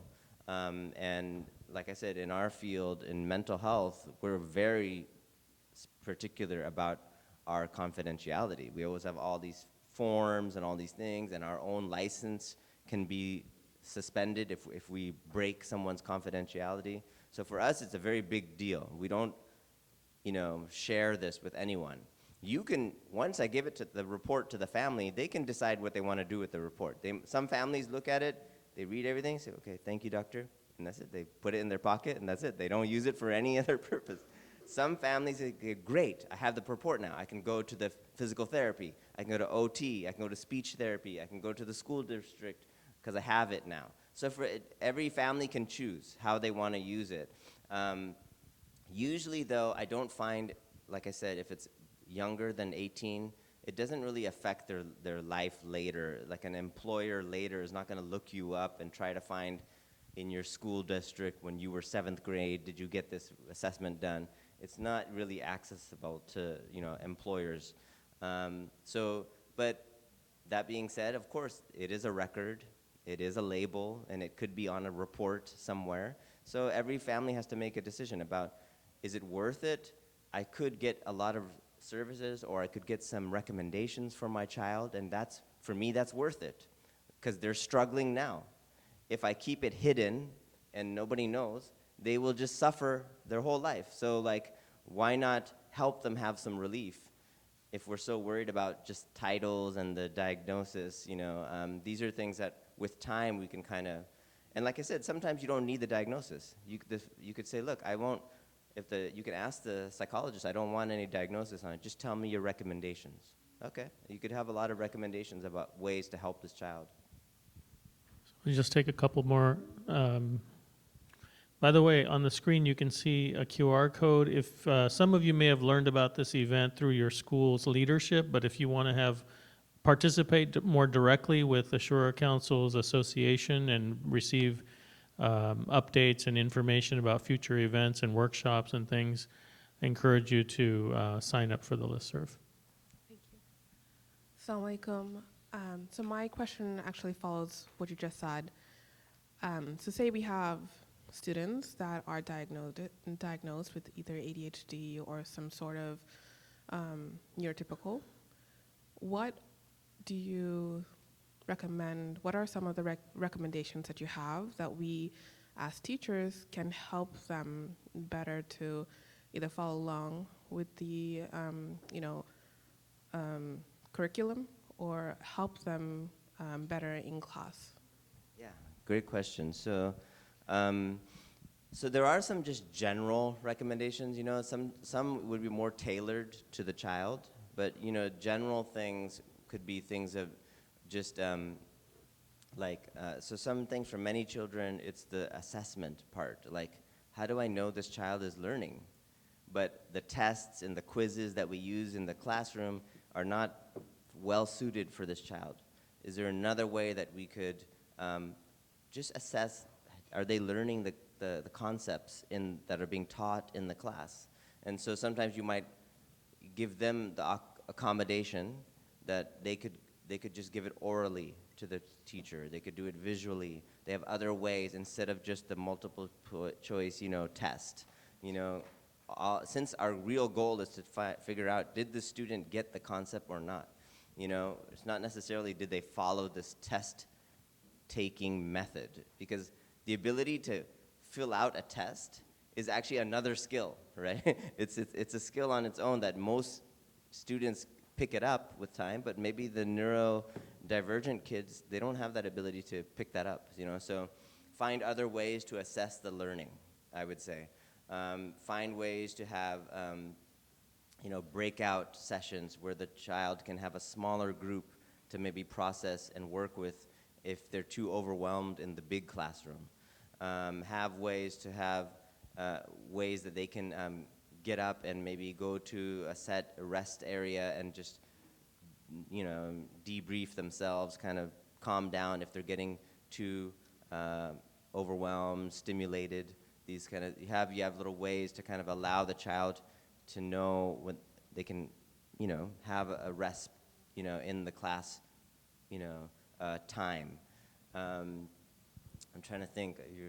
There's a whole list of and I can share, with the group and just what are the sort of organic, typical recommendations that we would for a neurodivergent child, whether it's ADHD, autism. Usually there's certain things, simple things too. Have the child sit in the front of the class versus have a buddy system. They have a child who's just kind of always with them to kind of help them make sure they know the assignment. They make sure they take their homework. Many kids can be independent, but maybe this child would be great if they're partnered with somebody always. These kind of things. So I can definitely share just some of our generic recommendations as well. But again, some of them are more tailored to the child, and that's what the neuropsychologist would give at the end. Thank you. We'll circulate such resources on the listserv. Dr. Umar, Jazakallah khair. All your research work, did you find any God-gifted capability to know what is right and wrong in the neurology? So the ability of what is right and what's wrong? Yeah, because God says everybody has a fitra. They are born with the nature to know what is right and not. Yeah. And the scholars, we call that tamyiz, the ability to know what is right and what is wrong. Most children can start to develop that by the age of 9. You can have tamyiz. That's why we start to have the kids to pray. They're not baligh yet. They are not mature yet to qualify for all of the requirements of the faith and the knowledge of God. But by age 9, typically that's the time when the child can at least get the basics of good and bad. And that does seem to neurologically match with what we notice on the brain changes that I noted in one of the slides. All that brain changes that happens, early childhood, toddler, young child, and it calms down around age 9. And then, there's a saying, from Imam al-Ghazali, or some say it's from Ali, that you play with the child for the first 7 years, then you teach them for 7 years, and then after that, the 7 years, they become your friend. And it seems to map with the neurobiological development of the child. And the brain can start to understand. It's once your limbic ability is getting some guidance from the cortex, you can make some decisions. So usually we can see that, like I said, around age 9. Some people a little bit younger, by 7, they can have it. But usually by 9, most children can understand that. And if they're not, then we have to understand maybe there's something developmentally still happening in the child. Thank you very much. This will be the last one, inshallah. Thank you. much. Jazakallahu khair. So earlier you mentioned something about memory, and my question is about short-term memory. I came up with this term, I don't know. My students are very capable of doing the work when you teach them everything. After a month, as if they haven't exposed to this concept at all. So I call it short-term memory. They are very capable, but for sure, maybe the exposure to the technology, as the sister mentioned there, plays a big role. But do you have any recommendations how to solve this problem? That's a good question. I mean, so some of this is, like I said, it's normal. I'm assuming these are adolescents, like teenagers or younger? No, they are younger, like 11, 10, 11. 11, 12, okay, that's, yeah, pre-adolescence, preteen. So, Sorry, but not even 10, because I teach like different levels, let's say from 7 to 12. uh-huh. I face the same challenge. Ah, yeah.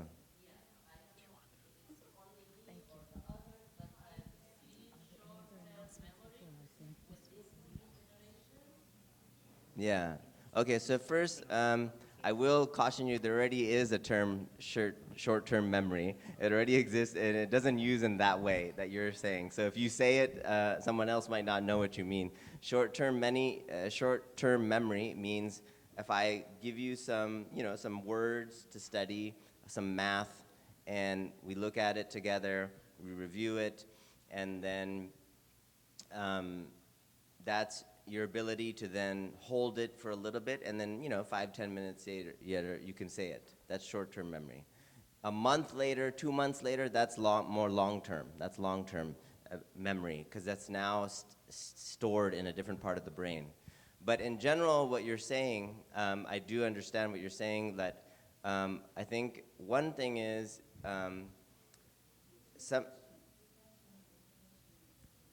it's even before retention. So before retention, it's the attention itself. So many of our children, what happens is we say, like, we taught this to you. We already discussed this.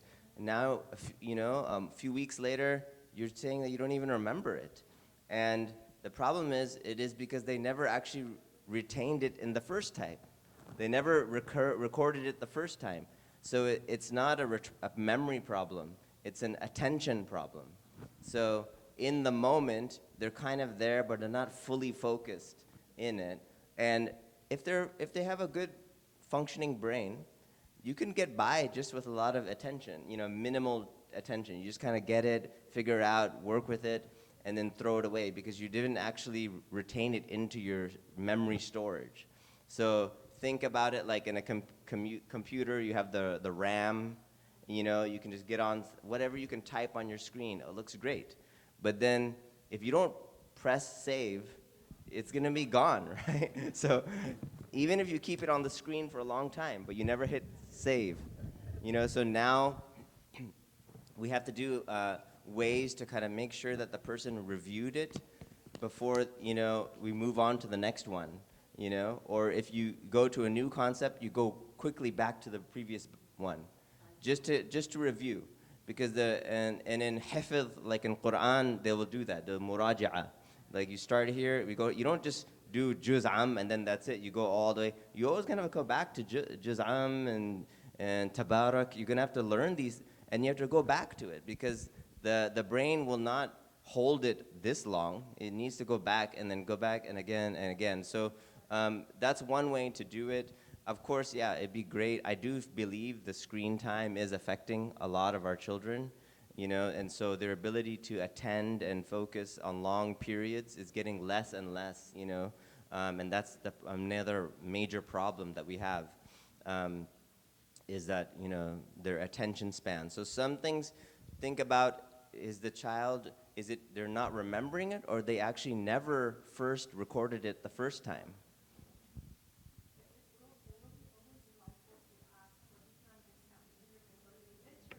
Yeah.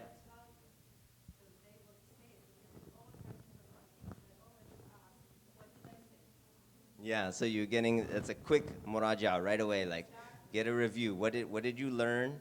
Can you repeat it back to me? Okay, good. Now, again, some kids are brilliant, so they can do even that. And then they can still, throw it away because they have a good IQ. You can have a good IQ and you still be lazy, So it's not that those two things are, their ability to, to do it. Thank you so much, Dr. Omar. Thank you. This has been an extremely rich conversation, and I want us to make sure that we take it back to our schools, we revisit it, we work on strategies, we contact the, speakers, and continue this effort to make sure that all of our kids are serviced and have accommodations and are nurtured in the same way as all the rest of the students. Thank you very much.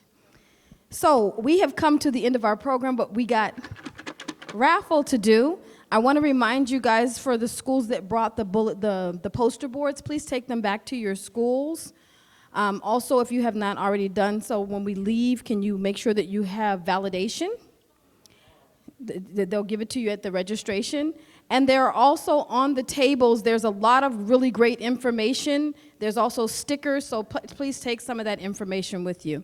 And in the interest of time, the raffles for these, we are going to just find out at our table what teacher has been teaching the longest. Anybody been teaching longer than 30 years? Longer than 30 years? 40 years? Okay. 37?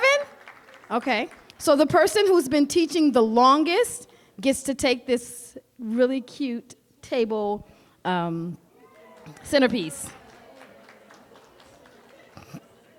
And then we had an extra one. What happened to the extra one? Somebody took it? Oh, it's an extra one too. So did we establish everybody? Did we establish who gets it? Okay, we got some other goodies. But for the table centerpieces, we have an extra one too. What happened to your table centerpiece? Somebody took it. We have an extra one. Yes. Thank you guys for your service, for all the veteran teachers. Okay, so it's raffle time. We have 3 gift cards, and we have a purse that a sister donated, so I'll do the purse first. Bismillah. Okay, you guys ready? 5, 5, 5, 5, 5, 5, 3, 2. Yes. 5, 5, 5, 5, 5, 5, 5, 5, 3, 2. Yay!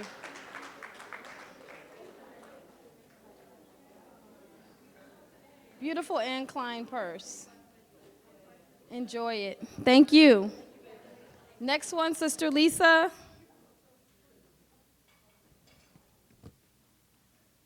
5, 5, 5, 5, 8, 2.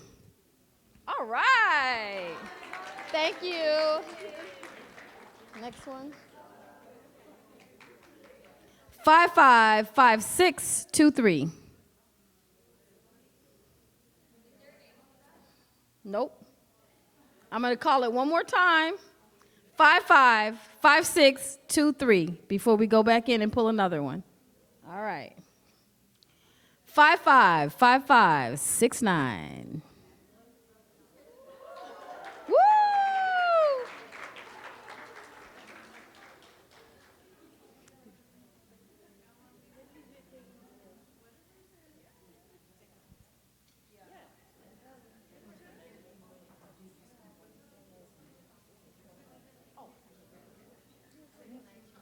All right.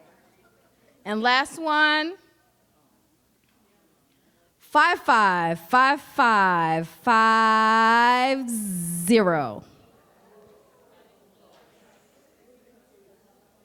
Yes? No? No name on the back. Some people turned in their other. Where? Who's here?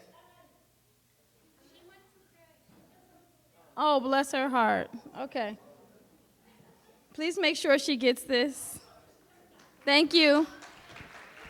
And before we leave, I have to definitely make sure that we thank the planning committee. We have Sister Lisa, Sister Elaine, who are amazing. They do all the logistical things, the planning. Brother Munir, Sister Hawida, and Shabana, and Sister Suhair. Thank you guys so much. Brother Munir.